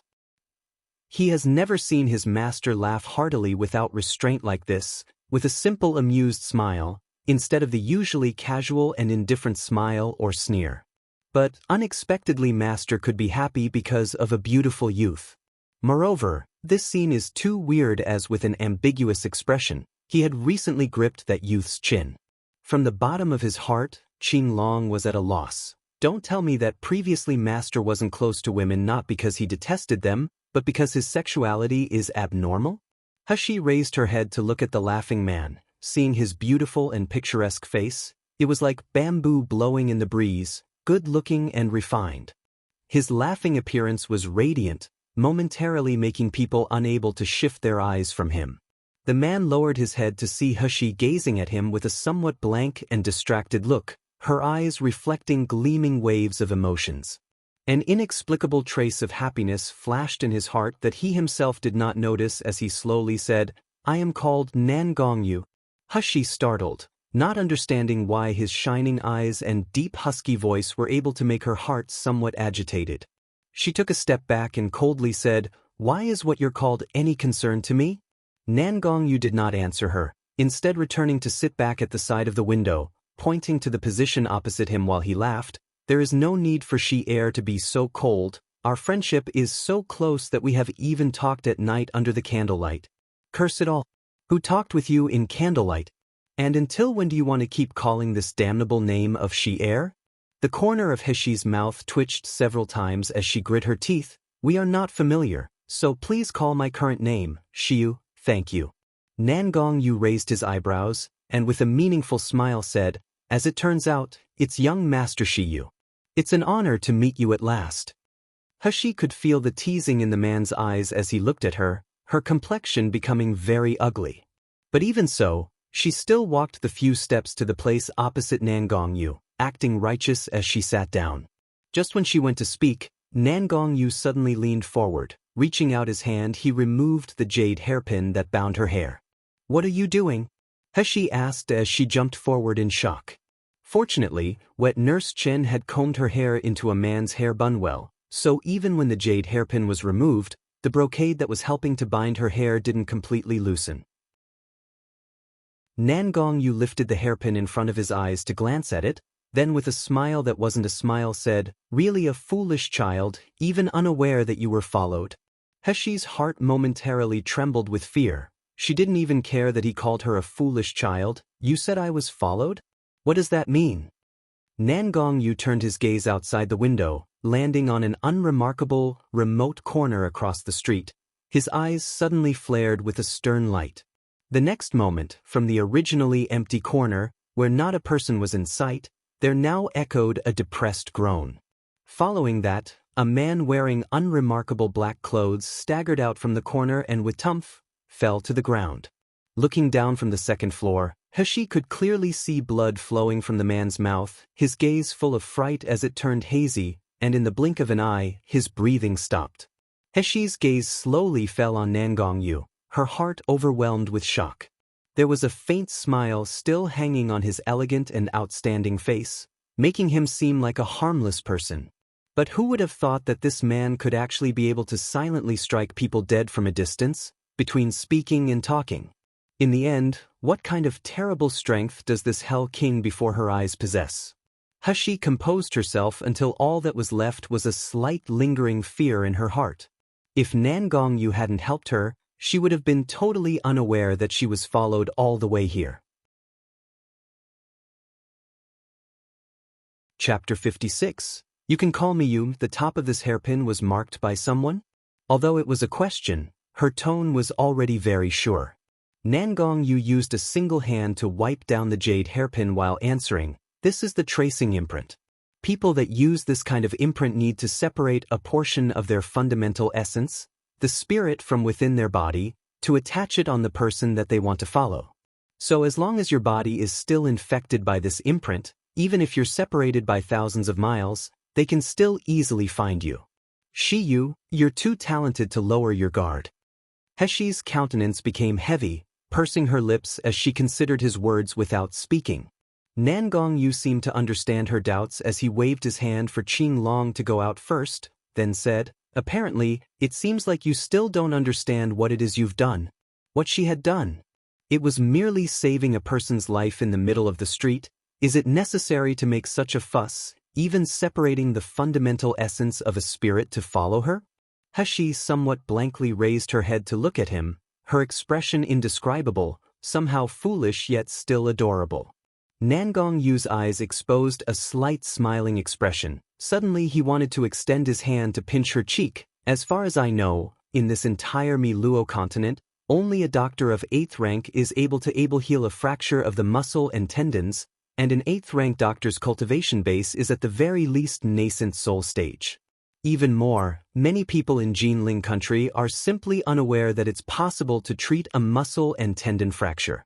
In other words, an ordinary person like yourself who doesn't have any spiritual power, in other people's eyes, has now cured an incurable illness.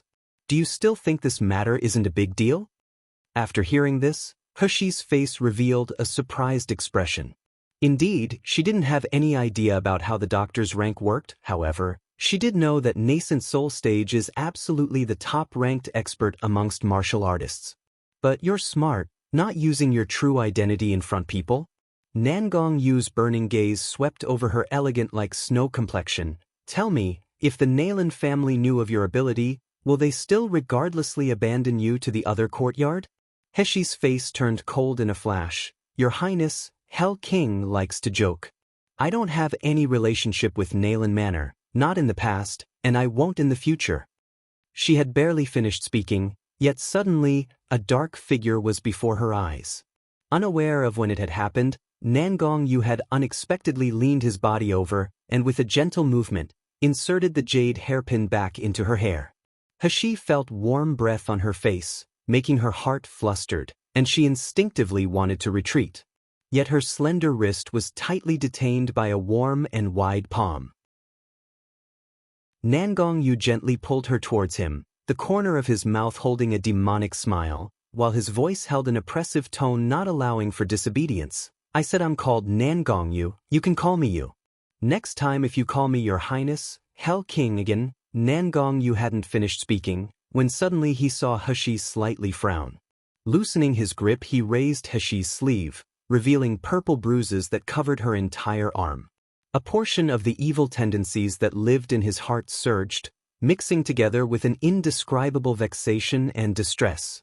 This unfamiliar feeling made Nangong Yu frown. Bending his slender fingers, he softly brushed away those bruises while a warm and itchy feeling, just like a feather, gently brushed against his heart. Heshi felt uncomfortable and suddenly pulled back her hand, saying with a cold voice, "In the end, why did you find me?"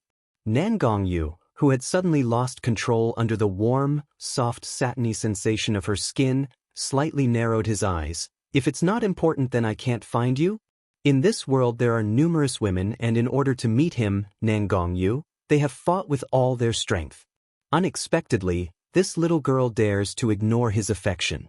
Heshi stood up, smiling coldly. "Your Highness, Hell King, you must have many important matters to attend to. I, this humble one, doesn't dare to delay your valuable time. Then, since there's nothing to explain, I'll go first." Chapter 57. Muddled. Danton finished speaking and without the slightest hesitation, she turned around to leave. Her marching steps didn't have even the tiniest pause. However, just when she neared the door, she suddenly sensed a tremendous pressure on her whole body. When she returned to her senses, she had been suppressed into the corner, the man's tall figure and rich smell enveloping her, making her unable to avoid or retreat. Nangong Yu's burning gaze was focused on her, a trace of ice contained in his eyes. "Seems like I recently warned you. You're not allowed to call me your Highness, Hell King, call my name." Angered, Heshi said, "Who are you to me, based on what should I obey you?" Nangong Yu leisurely replied, "Don't you want to know how to remove the seal on your dantian?" Heshi, who was originally aiming an attack at him, suddenly stopped, her face showing her surprise, followed by an intense longing. She had merely been in Luo continent for several days, and yet day by day, she desired to increase her strength. Otherwise, sooner or later, she would be trampled by those that held more power. This man before her eyes is the first to see that her dantian had a problem. Perhaps he really did have a way to help her? Heshi's mind was full of twists and turns, the anger on her face dissipating, changing into a strong look of expectation. "You know how?" Nangong Yu's eyes exposed the trace of a smile. Looking at her expectant expression, he felt his heart start to favor this little girl. This kind of feeling is one that has never occurred before, the feeling wanting to take this girl under his wing to protect her, confine her at his side and pamper her. The most important thing is that this sort of feeling seems not bad at all. Nangong Yu raised the corner of his mouth, bowing his head as he looked at the girl, pretending to be unperturbed, yet still not speaking. Heshi clenched her teeth, feeling like her internal organs hurt, but still opening her mouth. Her voice was like a flying mosquito. "Nangong Yu, you said that the seal on my dantian can be removed. What does that mean? Great man, sigh. A woman can also bow and submit, and as long as she can become strong, this small concession would be regarded as nothing. This voice softly used his surname to address him, but nevertheless, it made Nangong Yu's eyes flash with a strong smile. The corner of his mouth perked up unconsciously, his elegant and outstanding face like a brilliant silver moon, drawing a person's gaze till they couldn't shift it.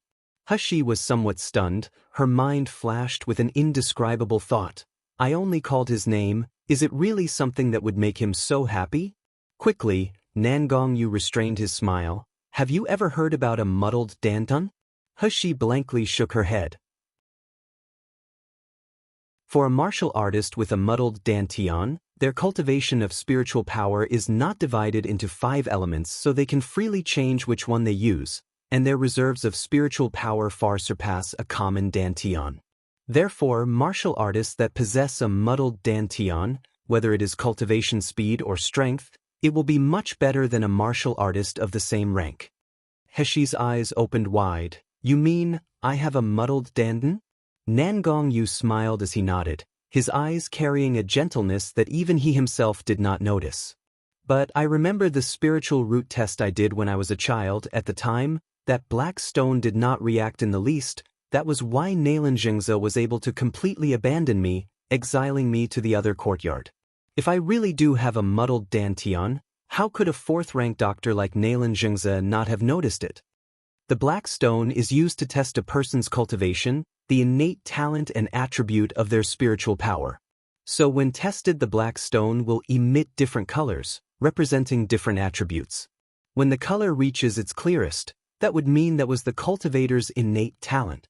If the black stone did not react, then it represented that the cultivator had neither spiritual power or innate talent. And so during that time, Nalan Hishi's test had come out with this result.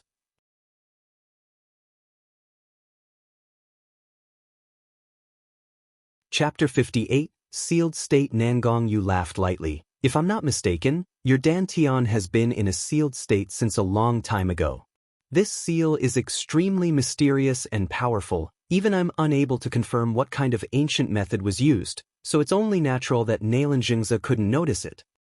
The light in Hishi's eyes became brighter, her entire body leaned forward, completely forgetting about the disaffection and fear she had towards Nangong Yu a moment ago. You said there is a way to remove the seal on my dantian though?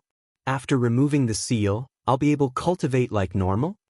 A light fragrance wafted up from the little girl's body, lingering on the tip of Nangong Yu's nose, causing the blaze in his eyes to become more magnificent. He recalled that this girl was ruthless in Gluttonous House, her unwavering determination in Zhu Manor, the cunning and charming manner in the candlelight, also her concentrated and passionate gaze when saving a person's life. This girl and him are very similar, but she was more unique. Even her fierce and small-minded thoughts made him feel that she is adorable, making him want to imprison this little girl at his side forever. Nangong Yu extended his hand, his slender fingers lightly caressing Hishi's long eyelashes, his voice husky, deep, and low. Tomorrow morning at Silithun, I'll be waiting for you here. I'll bring you to where the things needed to remove the seal are located. His implication was barely spoken when Hishi suddenly saw a bright light, and before her eyes, the man that had originally been bowing his head and gazing at her had already disappeared without a trace. The rich smell lingering in the room that had belonged to the man also slowly dissipated, leaving behind only the fragrance of the cooling tea. If it wasn't because of the heat still remaining on her eyelashes, Hishi probably would have believed that she was dreaming. Damned scoundrel, not speaking clearly but already running. So he thinks his cultivation base is extraordinarily high, eh? Hishi stood and, gnashing her teeth for a moment, left in anger. She was completely unaware that behind her, Qing Long, who was watching from a distance, had received an intense shock to his heart. From the jade hairpin on the top of this youth's head, he could faintly sense a spiritual power imprint of pure essence. The aura emitted from the spiritual power clearly belonged to his master, but didn't master loathe other people contaminating his aura? This youth and his master, what kind of relationship do they actually have? The sun set in the west, a curtain of darkness completely enveloping the earth. At this time, bright lights were visible in a luxurious manner far from the city. Under the lights, a dignified old man was standing in the lobby, bending over every now and then to examine a dead body. At this old man's side there stood a middle-aged man wearing gray robes, his expression respectful yet colorless with slight terror as he watched the old man. If He was here, she would be able to recognize him at first glance, as this gray-robed middle-aged man is Dr. Xie, the same one that had this very afternoon gotten into a conflict with her. While the dead body that was laid on the ground is the person who had been following her. The black-dressed man that was jolted by Nangong Yu from a distance, breaking down his core and arteries. The old man continued to examine the body for a while before getting up with a frown. This person's cultivation base is extremely high, it's likely above mine. Is there anyone that clearly saw what happened? Having heard what was said, Dr. Xie quickly shook his head. As soon as our people found him, Wang Fu was already dead. The strangest part is that he died at a place not far from Jisheng Hall without leaving any information. The old man pondered for a moment. Is it possible it was that youth who killed him? Impossible! Dr. Xie howled, his originally respectful face twisted into a sinister grimace due to hatred. I didn't sense any fluctuation of spiritual power from that boy's body, even when he was carrying out the treatment. Elder Jiang, I dare to guarantee that he is just an ordinary person without a cultivation base. 1. Between 9 to 11 a.m. Chapter 59. Repercussions. Behind the scenes, the old man that was called Elder Jiang snorted coldly, mockingly looking at Dr. Xie. An ordinary person can make you, a third-rank doctor, kneel in public? They can heal a sick person that even I can't? Dr. Xie's face flushed as he lowered his head, his hands hanging at the side of his body tightly clenched his robes, while his eyes staring at the ground were filled with flaming resentment and hatred. Elder Jiang said, Is it true that you diagnosed clearly that sick person had broken meridians and was still cured? Although unwilling from the bottom of his heart, Dr. Xie still nodded. It's absolutely true. That boy must be able to use some sort of secret method. Elder Jiang waved his hand to interrupt him. At that time, besides you and Xingde Hall's Zhou Yenin, were there any other people on the scene? Dr. Xie recalled the strong force that made him kneel and kowtow, his eyes flashing in anger, but eventually shaking his head answered, Would Xingde Hall's people do something so cunning, purposely finding such a boy to provoke us? Elder Jiang shook his head. The important thing now is that you find that youth first. After he's found, immediately send people to inform me. Remember that, otherwise you know what the outcome will be. Elder Jiang's threat and strict tone made Dr. Xie's heart tremble and he quickly bowed. Yes, Elder Jiang.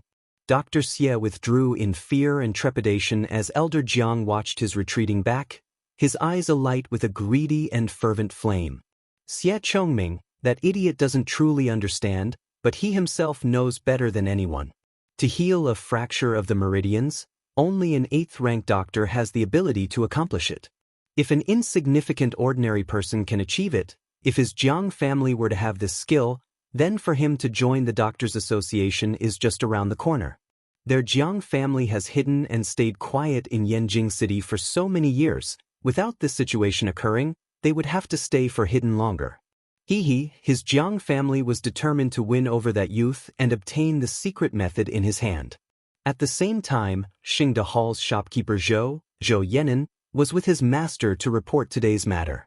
In a spacious office used to discuss official business, there sat a man wearing red brocade robes. A strange white mask was worn on his face, and as the light shone upon it, the designs on the mask resembled a sinister ghost entangled by vines, causing people to feel a unique hair-raising emotion. Zhou Yenin raised his head to glance towards the young master, quickly lowering his head after catching a peek. He didn't dare look at him too much, his heart was already palpitating incessantly. There were only a few of them, trusted confidants, that knew that the young master's face under that strange mask is the face of a handsome evildoer. Except that since he was a child, young master has detested his face, to the extent that he rarely revealed his real face to other people.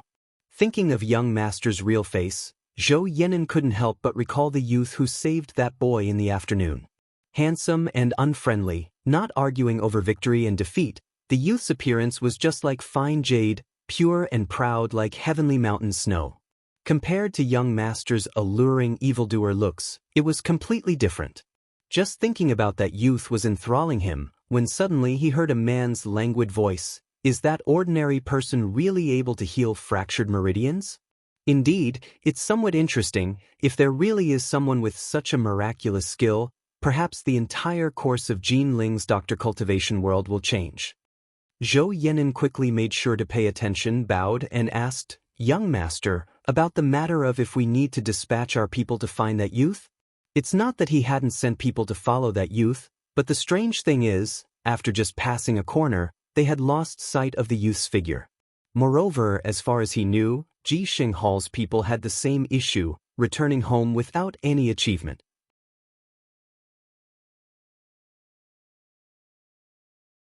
Chapter 60. No need to see Nayland Manor's face sitting at the head position in the room. The man in red robes shook his head and faintly said, "No need. He has his methods, as while he doesn't have enough strength, he must have a powerful backer. To us the more urgent matter is other people. We don't want them to drip mud into water." The man in red robes finished speaking and paused, his androgynous voice carrying a touch of ridicule. "After today this news will widely spread throughout the entire Jinling country. This time, probably even the Doctors' Association won't sit still.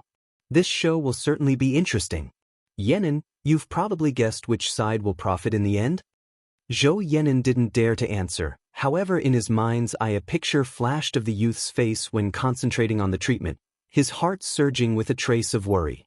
He's just an ordinary person that doesn't have a cultivation base. I hope he will be able to escape unscathed in one piece from this disturbance.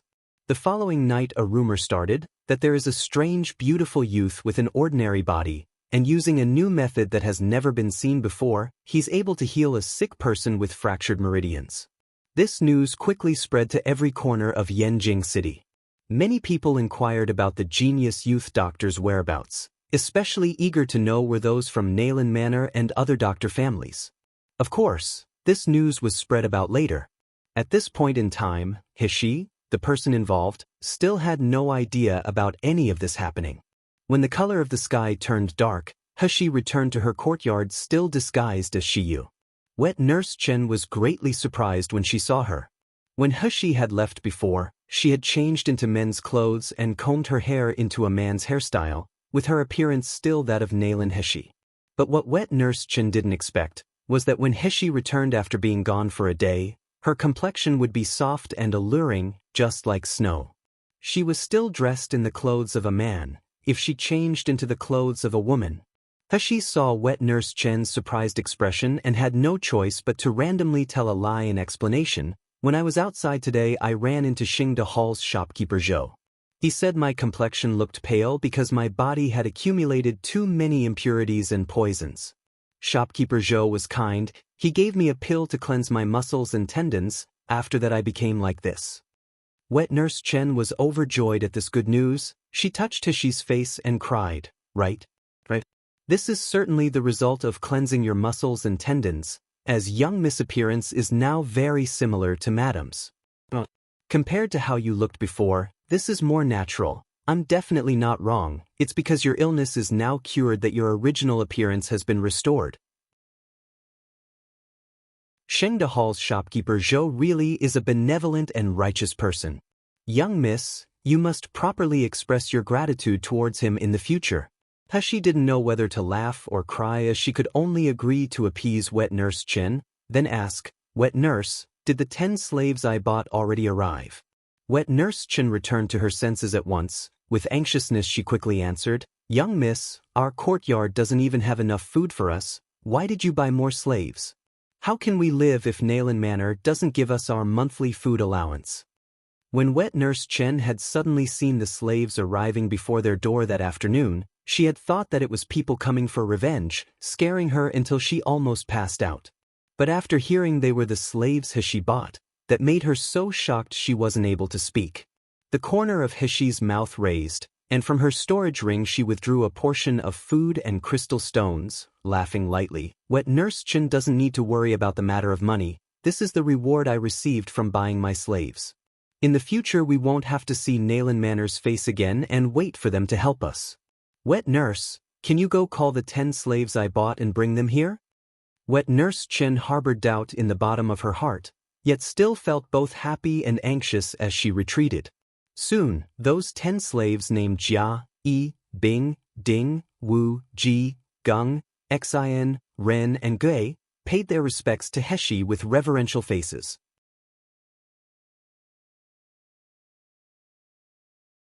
Chapter 61. There's a method to make you all become strong. You, come over here. With the trembling slaves watching, Heshi ordered Shijia to walk over, then took his pulse. The price to buy these slaves was extremely cheap due to the fact that they were thought to have practically no innate cultivation talent. However, after Heshi took their pulse, she discovered that their physiques were extremely outstanding. If they were a part of the organization in her previous life, they would have become outstanding soldiers trained to sacrifice their lives if the need arose. For them to be able to handle a martial artist of the chi refining stage would be as easy as rubbing their hands together. Heshi's odd movements combined with her cold expression made the slaves' hearts become terrified. Finally, Shijia was unable to bear it, and with a trembling voice said, "Master, we have plenty of strength, we're willing to work hard for you, pledge our life, and vow our loyalty to you. Please, Master, don't make us into medicine bodies."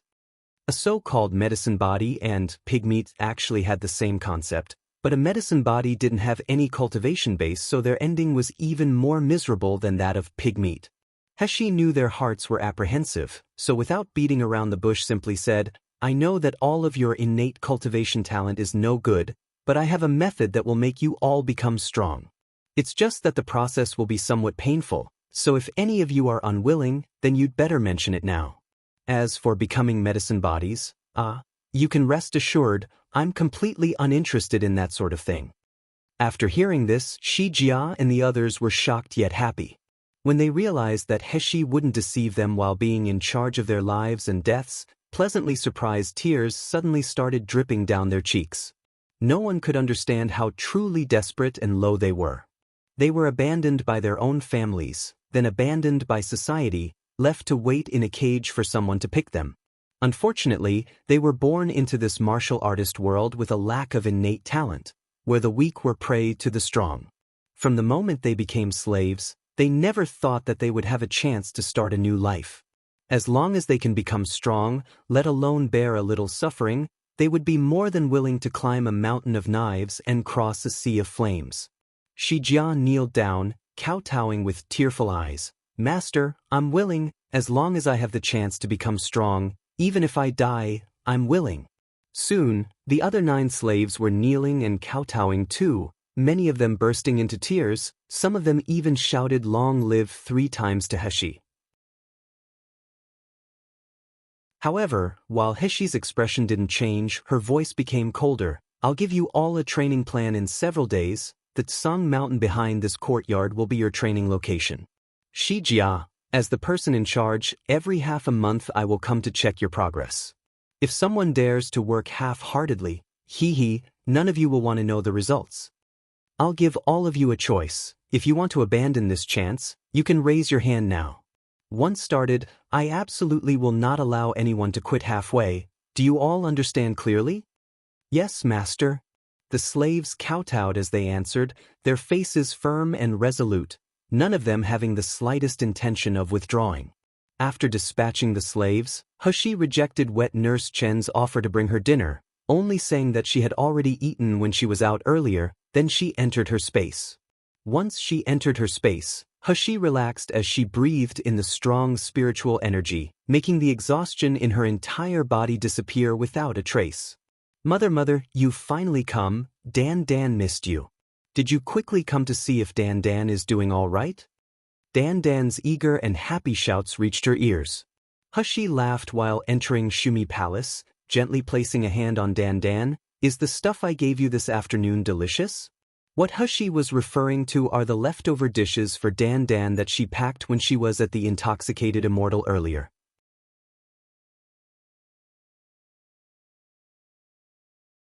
Chapter 62. forefinger movement. The golden light on Dan Dan's body bounced as he cheerfully said, "Tasty, tasty, but I'm not full at all." "Mother, Dan Dan still wants more." Heshi unhappily responded, "You want to eat until you're full? You, this big stomach king, how can I not go bankrupt? Not to mention, what about me? I'm so hungry that my chest is sticking to my back. You go aside to play." Finished speaking, Heshi no longer paid attention to Dan Dan's protests. In the palace hall, she set up a simple kitchen table, taking out all the food ingredients and medicinal herbs that she bought on the streets from the storage ring. From Dan Dan's explanation, Heshi knew that Shumi Palace's rooms possessed unlimited storage space and hidden spiritual benefits. As long as the food ingredients are stored in Shumi Palace, they absolutely wouldn't leak any spiritual energy, and the food ingredients would be able to stay fresh forever. Dan Dan curiously watched the busy Heshi, from time to time asking all sorts of questions. Mother, can Dan Dan eat these herbs? They are so fragrant. Dan Dan feels hungry. Mother, what is a kitchen table? Can it be eaten? Mother is very awesome. Why can the spiritual plants turn into strange things in Mother's hands? Heshi felt a headache start because of this little guy's noise, yet she was unable to find a way to stop it. At this time, what she was doing was not mixing medicines. Rather, she was using a mix of this world's spiritual and ordinary plants to make seasonings. In her previous life, Heshi had had a powerful innate talent. As long as she understood the nature of a plant, she could calculate all the best uses for it in her mind, producing all types of medicines with different effects and smells. All the plant's characteristics, phases, and complementary effects were stored in her mind, so if she wanted to use a certain plant, she would easily be able to know all about it. Heshi's speed was very fast. In about the time it took to burn an incense stick, all kinds of bottles and jars were spread out in front of her. These bottles and jars gave off the slight smells of vinegar, sugar, and pepper, so in short, in her hands, spiritual plants were capable of matching real seasonings. A thread of golden spiritual energy drifted onto one of the peppered bottles, secretly stretching to reach inside a little, then stretching again, this time a little more. Achoo! Achoo! Dan Dan continuously sneezed, its voice full of grievance and bewilderment, crying, "Mother, what is this? It's so hard to eat. Dan Dan don't like it?"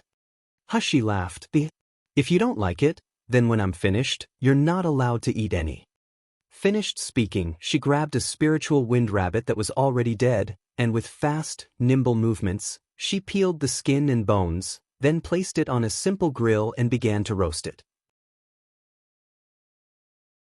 Shumi Palace is the best place to cook because, if she didn't want any smoke or garbage, she only has to think about it and it will disappear without a trace, including the bloodstains on her hands that were left after slaughtering the spiritual wind rabbit. Following Heshi's movements, the wind spirit rabbit rotated without stopping, the bloody white meat slowly turning an alluring golden yellow. As the fat from the rabbit dripped down into the fire, a zzz sound could be heard. A variety of seasonings were brushed onto the golden yellow wind spirit rabbit, and when Heshi no longer had to erase the smoke, a delicious fragrance that made a person's finger move permeated the air in the room. "The smell is so good. Mother, what is that?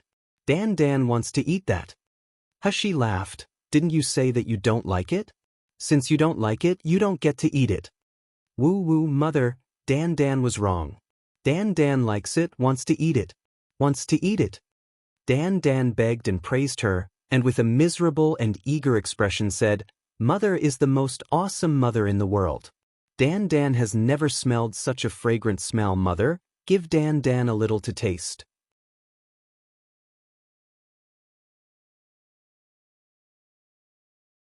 Chapter 63, Unexpected Guest. Heshi was amused at Dan Dan's miserable and cute tone, so tearing off a rabbit leg, she brought it to her lips and ate a mouthful. Sure enough, the fragrance permeated throughout the meat, while it was tasty and tender. This is the taste fine food should really have. Heshi sighed, then said to Dan Dan, who was waiting impatiently, "I'll give you the rest, so eat it, little glutton." "Oh, Mother is the best." Dan's golden light bounced incessantly a moment before it pounced towards the already well-roasted wind spirit rabbit. Even the hot flames didn't remain, as all it took was the blink of an eye, and the remaining rabbit was completely swallowed. Dan savored eating the roasted wind spirit rabbit, and having tasted it once, he longed to taste it again, pestering Hushi to make another for it to eat. Hushi tried her best to convince Dan, using all sorts of means to promise that the next time she came, she would make even more delicious foods for Dan. Only then was she able to get away from this little guy and leave her space. Although her space had the ability to cleanse spiritual power, Hushi still felt tired from rushing around all day. She let people prepare hot water for a bath, threw off her clothes, and when she felt the warm, soft and smooth hot water across her skin, she couldn't help but heave a long relaxed sigh. Suddenly, Hushi's brows wrinkled, her heart faintly flashing a trace of intangible impatience. This feeling is similar to what she experienced when Qinglong was following her, unable to state the feeling clearly, yet making her restless and aware. Someone is secretly approaching this room. Hushi's heart shivered, and knowing that she had no time to put on clothes, nor wrap her chest to cover her body, she promptly made the decision to take out a fake human skin mask, quickly wearing it on her face. In the blink of an eye, her originally exquisite snow-white skin now became sallow. Her delicate and elegant facial features also became dark and swollen, making her look unsightly, completely restoring the original Nalan Hushi's appearance. Barely finished with her disguise, Hushi sensed the stranger's aura in the room. A pair of eyes secretly stared at her in the dark, that cold gaze filled with a hint of measurement. Which friend would ever visit in the dark of night? Sneaky and hidden in the corner, is it not shameful? Hushi's coldly mocking words were barely finished when a figure suddenly appeared in the shadow of candlelight. It revealed a woman dressed in red, her complexion beautiful and alluring, yet as cold as ice. Her eyes exposed her contempt as they landed on Hushi's body, her face set in an expression of examination. "Who do you think you are? How dare you speak to me like that?" The woman's voice was pleasant to hear, however, the words that came out from her mouth were extremely arrogant and filled with loathing. Even more, as she stared at Hushi, it was like she was looking at a pile of powerless trash. Her eyes roamed Hushi's face, then lowered to land on her petite body that was mostly obscured by the water, where bruises and scars were still visible. The ridicule in the woman's eyes became more pronounced. "As it turns out, it's just a shriveled little girl, humph." Hushi sneered, stretching out her hands. She placed them on the edge of the tub, indifferently saying, "I am a little girl, so of course I can't be compared with you, this beautiful and flirtatious ant. But what's your business, visiting this late at night?" The expression on the woman's face suddenly turned dark, her eyes emitting flames. She glared at Hushi as if she wanted to dismember her body into 1,000 pieces. She was only 20 years old, but this smelly girl actually dared to call her aunt. Even comparing her to a prostitute, she was simply asking for death. "You court death?" A sharp blade flashed in the red-dressed woman's eyes, her body issuing an overwhelming power pressure. Hushi felt a huge amount of pressure on her body, like her chest was slowly being covered with the weight of 1,000 gold coins, the blood throughout her body flaring and violently surging up. Her complexion suddenly turned pale, and leaning forward, she vomited a mouthful of blood with a watch sound. When the red-dressed woman saw Hushi's pitiful appearance, her eyes quickly regained their previous coldness and contempt, and she sneeringly said, "Sure enough, you're just trash without a drop of spiritual power. As trash you should be more self-aware."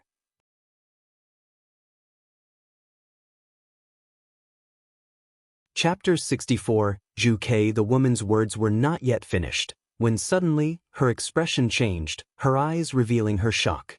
Unaware of when, she had already lost sight of the little girl's figure in the wooden tub before her. Yet, just as she was about to search the spacious room, she sensed a power pressure that made her shudder. However, her shock only lasted a moment, and quickly calming down, a laugh filled with contempt left her mouth. "She's a gold core stage martial artist, a great 5th-ranked doctor. For an insignificant ordinary person to try to harm her, they must be dreaming." Then just as the spiritual power in her body started to circulate, cold to the bone, icy invisible needles fiercely shot towards her. The woman's face showed the hint of a sneer, and suddenly, her spiritual power burst out. In a flash, those invisible needles melted and disappeared. The next moment, she once again released the pressure of her spiritual power, and following that, a groan was heard from a corner of the room. Heshi's figure was slowly revealed, wearing a white nightdress with a pale complexion. A trickle of blood flowed from the corner of her mouth. That woman saw Heshi's sorry figure and miserable countenance, and the smile on her face increased. An insignificant person like you wanted to injure me, you're simply overestimating your capabilities. At this time, Heshi's meridians were extremely painful, even more, her chest felt like it was burning.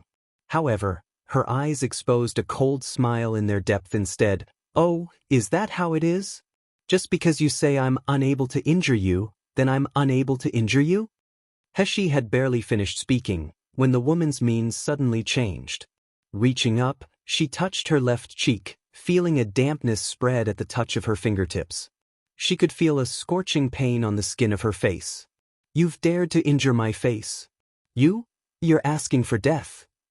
The woman's heart was shocked and angry, her face showing a frantic expression. Rapidly gathering the spiritual power in her palm, she ruthlessly aimed a strike towards Heshi. Heshi's internal energy also rapidly gathered, and although the strength of woman before her eyes was much greater than her own, it didn't mean she would be easily captured. Even though she was injured, she must make the other party pay the same price. Then, in a moment just before the woman attacked, her gaze discovered something on Heshi's body. Suddenly, her expression changed. The spiritual power that was already released abruptly returned, but due to the backlash of pressure, the woman staggered back several steps. Leaning against the wall and standing with difficulty, her face was filled with disbelief. Heshi was also somewhat perplexed by this event, confused as to why the woman had suddenly retreated, her manner like one who had seen a ghost. The woman dressed in red shakily stood, blankly taking several deep breaths, before asking in a trembling voice, How can Master leave his imprint on a person like you? Heshi felt the woman's gaze focus on the top of her head, and her heart started pounding. Quickly, she removed the jade hairpin from her hair, her eyes flashing coldly. So, it was Nangong Yu that sent you here? The woman's face was filled with bewilderment, her eyes looked at Heshi with ruthlessness and jealousy. However, she had no choice but to restrain the killing intention within her heart. She was called Zhu Kei, one of Hell King's personal bodyguards. She was responsible for looking after Hell King's health, while refining pills and medicines. Today, her master had gone out and returned home very late. Without even waiting for her to pay her respects to him as her master, Qing Long had said that master ordered for her to come to this desolate countryside by herself to treat this girl's scars, even ordering her to take along the precious jade muscle pill. With a sullen and resentful heart, Zhu Kei had arrived at this remote courtyard. However, who would have thought that what she saw was this little girl with a common appearance and trash without the slightest trace of spiritual power? No matter what she thought, she, Zhu Kei, just couldn't understand. Master had never placed any woman in his sights before, so how come he had ordered her to travel from a distant place, to rush over to this remote area, only to treat this little girl's scars?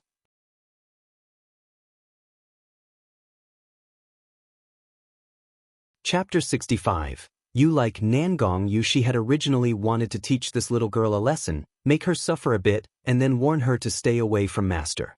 However, she unexpectedly saw Master's spiritual power imprint on her body. Darn, how can Master treat such a girl favorably? Who does she think she is? At this moment, Zhu Kei was itching to dismember this shameless girl's body that dared to seduce her master into 1,000 pieces. However, the master's imprint can be said to be his warning and protection, so if, just a moment ago, her palms really had struck that girl, master would have certainly known. And no one wanted to know what kind of terrible punishment master would give. Zhu Kei took a deep breath, slowly restoring her tranquil appearance, and unhurriedly said, Zhu Kei came to offer a gift on behalf of master to heal young Mississippi. Qing Long?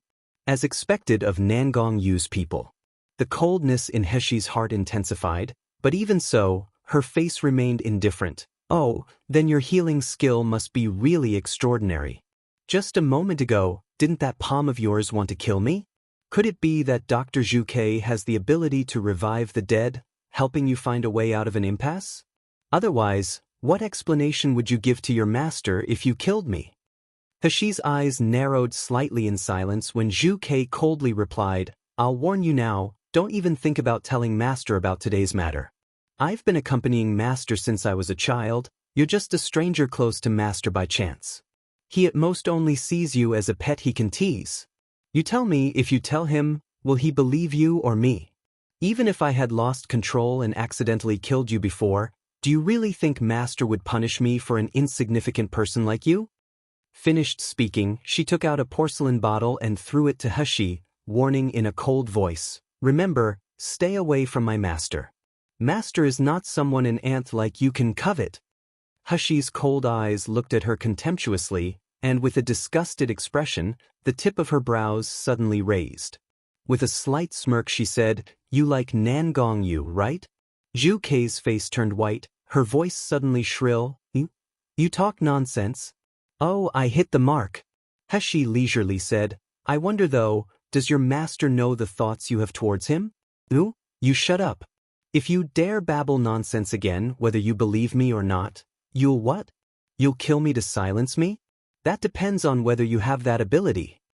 Heshi sneered, and with a cold tone, sharply said, I'll also warn you, don't come and provoke me again, I have nothing to do with Nangong Yu. I'm too lazy to care what thoughts you have towards Nangong Yu, but if you threaten me again, then don't blame me if I find your master to tell him about your secret. Now you can get lost. At the moment Heshi said get lost, her body released a sudden power pressure that could make people tremble. This wasn't a top-ranked suppression technique, it was like the automatic imposing manner a person in a high position of power developed with experience. Zhu Kei was so intimidated her complexion whitened, her feet subconsciously retreating a step. Once she realized what she was doing, her body immediately started to shake in anger. She was scared of this ordinary person. This woman should simply die 1,000,000 times. One Zhu Kei's name means vermilion bird. In previous chapters, Qing Long was introduced, his name means azure dragon. In Chinese culture the azure dragon and the vermilion bird are part of the 4 mythological creatures, with each beast representing a cardinal direction, a season, and an element. The other 2 mythological creatures are white tiger and black tortoise.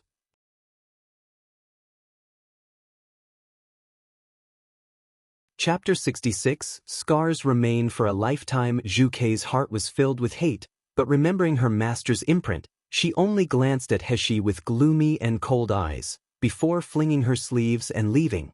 It wasn't until Zhu Kei's figure and scent had completely disappeared from the room that Heshi finally couldn't bear it any longer, vomiting out a mouthful of blood. Her already pale face lost even more color, becoming paler. She hadn't expected that a martial artist of gold core stage only needed to casually move their hands, and they would be able to injure her to such a degree. She really was too weak. Heshi endured the pain all over her body and entered her space. The existence of her space and the real world was like a mirror. It's the reason why when she eats in her space, she wouldn't be hungry in reality. Therefore, when her consciousness entered her space, she was still wearing a thin blood-stained nightdress, her complexion unsightly due to the heavy injury. The rich spiritual energy in her space fused into her body, soothing the pain Heshi felt, helping her to relax a lot. Although Dan Dan was in the Shumi Palace, it was still able to know all that happened in the space, so when Heshi returned injured, it suddenly started crying loudly, Mother, are you in pain? Does it hurt? Dan Dan is useless, I can't do anything to help Mother. Heshi's face held a helpless expression, yet her heart was somewhat touched. Good Dan Dan, wait until you can come out, then you can help Mother. When Dan Dan comes out I will help Mother beat that bad person. Whoever dares to bully Mother, Dan Dan will make him humiliated. Its soft and immature child voice was full of anger and hatred. So much so, that Heshi was able to imagine a child with its small fists tightly clenched and pouting cheeks, swearing an oath with an adorably angry appearance. The depressed feeling in her heart suddenly lessened. She arrived at the edge of the 9th secluded spirit spring, drinking some of the spring water. The burning pain in her meridians disappeared in a flash, like cooling water across a burn, making her sigh in comfort. When she recalled that Zhu Kei had looked at her with disgust, as if she had been watching an ant, on top of her insulting words and actions, it made Heshi's eyes glint with a sharp trace of killing intent. Zhu Kei, was it? Very good. This debt, I will remember this. Inevitably, there will be a day where I will pay it back. As for that small wound on Zhu Kei's face, Heshi sneered while touching her own cheek. That can remain as her having received an advanced payment. In Zhu Kei's eyes, she was nothing but an ordinary person. Her face having received such a small wound was already enough to insult her, so she simply didn't care about it. However, what Zhu Kei didn't know was that Heshi was known as, by Wu Chang-1, the double poisonous doctor.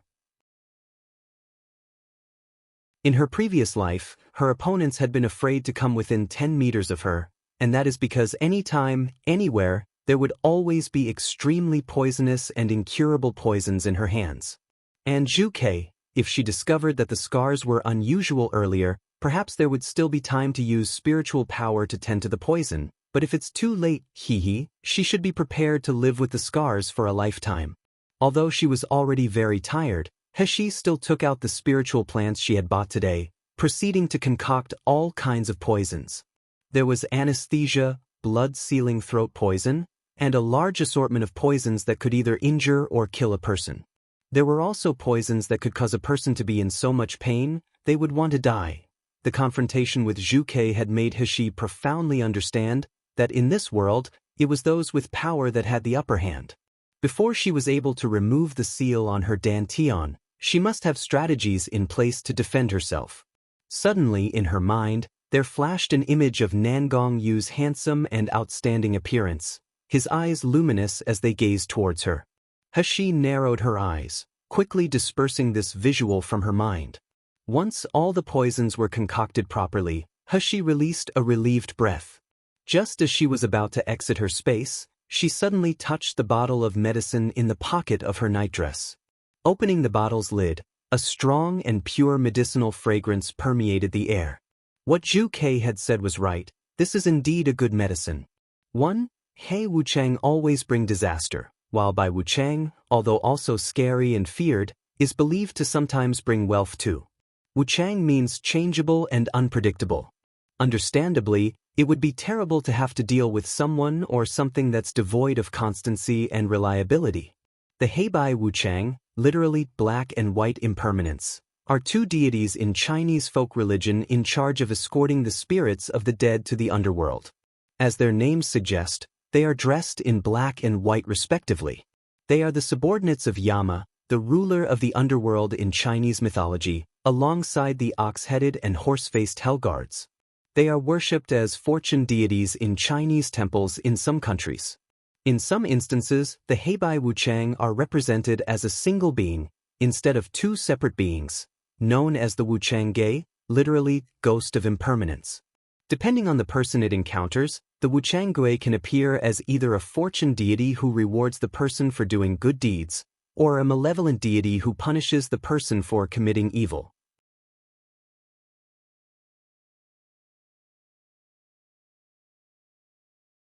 Chapter 67. The legendary Hell King Heshi smelled it and disdainfully curled her lips, throwing the bottle towards Shumi Palace, so arrogant, and yet it's only a second-rate medicine, the quality not even achieving complete fusion. Dan, I'll give this to you to eat. Dan happily swallowed the medicine, shouting frankly that it still wanted more. This little guy, from head to tail and from top to bottom, really is an eater. Wanting to eat the sword and spirit tools, spiritual plants and magic pills, it also wants to eat properly cooked food. It eats so much, yet why doesn't it show even the tiniest sign that its shell will crack? Does it want to make her bankrupt? Heshi helplessly came out from her space, secretly praying in her heart. She only wished that when Dan hatched in the future, it wouldn't be so spoiled, otherwise she would become penniless.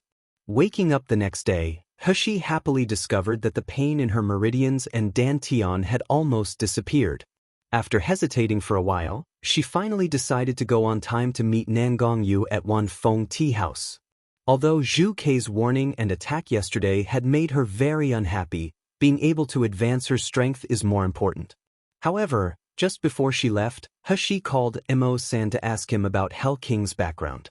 Mo-san's face now looked lively. It was no longer in a state of panic like when he was controlled, his attitude towards He more respectful, answering Master, His Highness, Hell King, can be said to be our Jinling country's #1 man.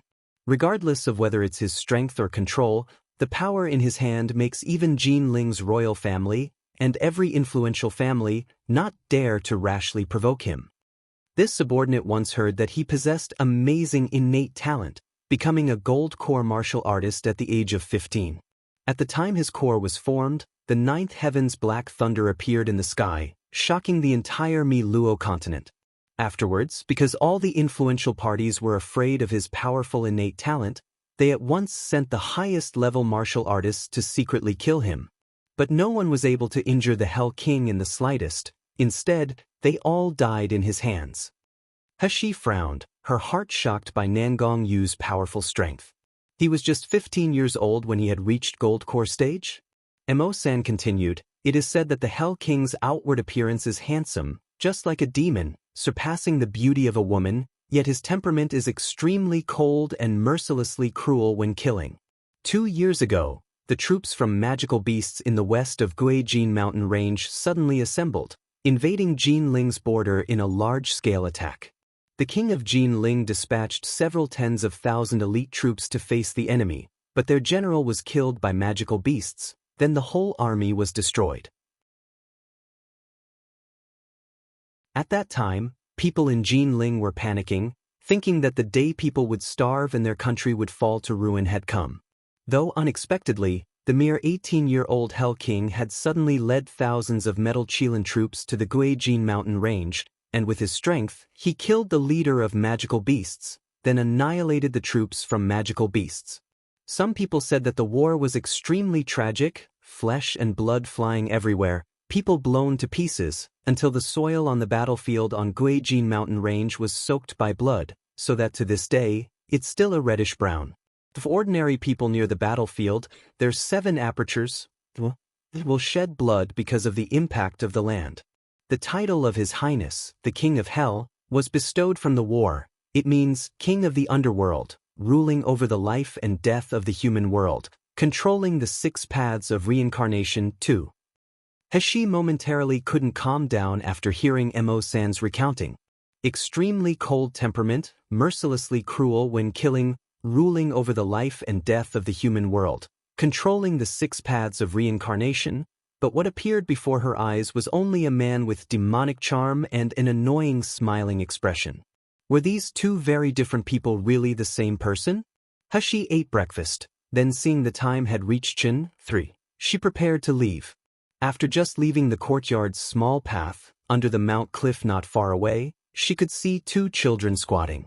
The boy looked to be around 15 to 16 years old, while the girl looked to be around 7 to 8 years old, both of them wearing shabby clothes. 1. The 7 apertures of the human head, 2 eyes, 2 ears, 2 nostrils, 1 mouth. 2. 6 paths of reincarnation. In the cycle of reincarnation, it is possible to be reborn as either A. 1. Deva, 2. Asura, 3. Human, 4. Animal, 5. Hungry ghost, or 6. A tormented being in hell. 3. 7-9 am.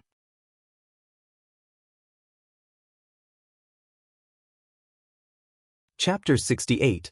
The brother and sister pair with a glance. He was able to recognize the 2 people as being the brother and sister pair that she had saved in front of Ji Xing Hall yesterday. But compared to their miserable appearances of yesterday, with their hair neatly combed, revealing 2 washed clean faces, they now looked more neat and tidy. Although the youth's stature was thin, his eyebrows were like swords over starry eyes, while the little girl's face was carved with powder, and combined with the jade-colored outfit she was wearing, it looked absolutely adorable.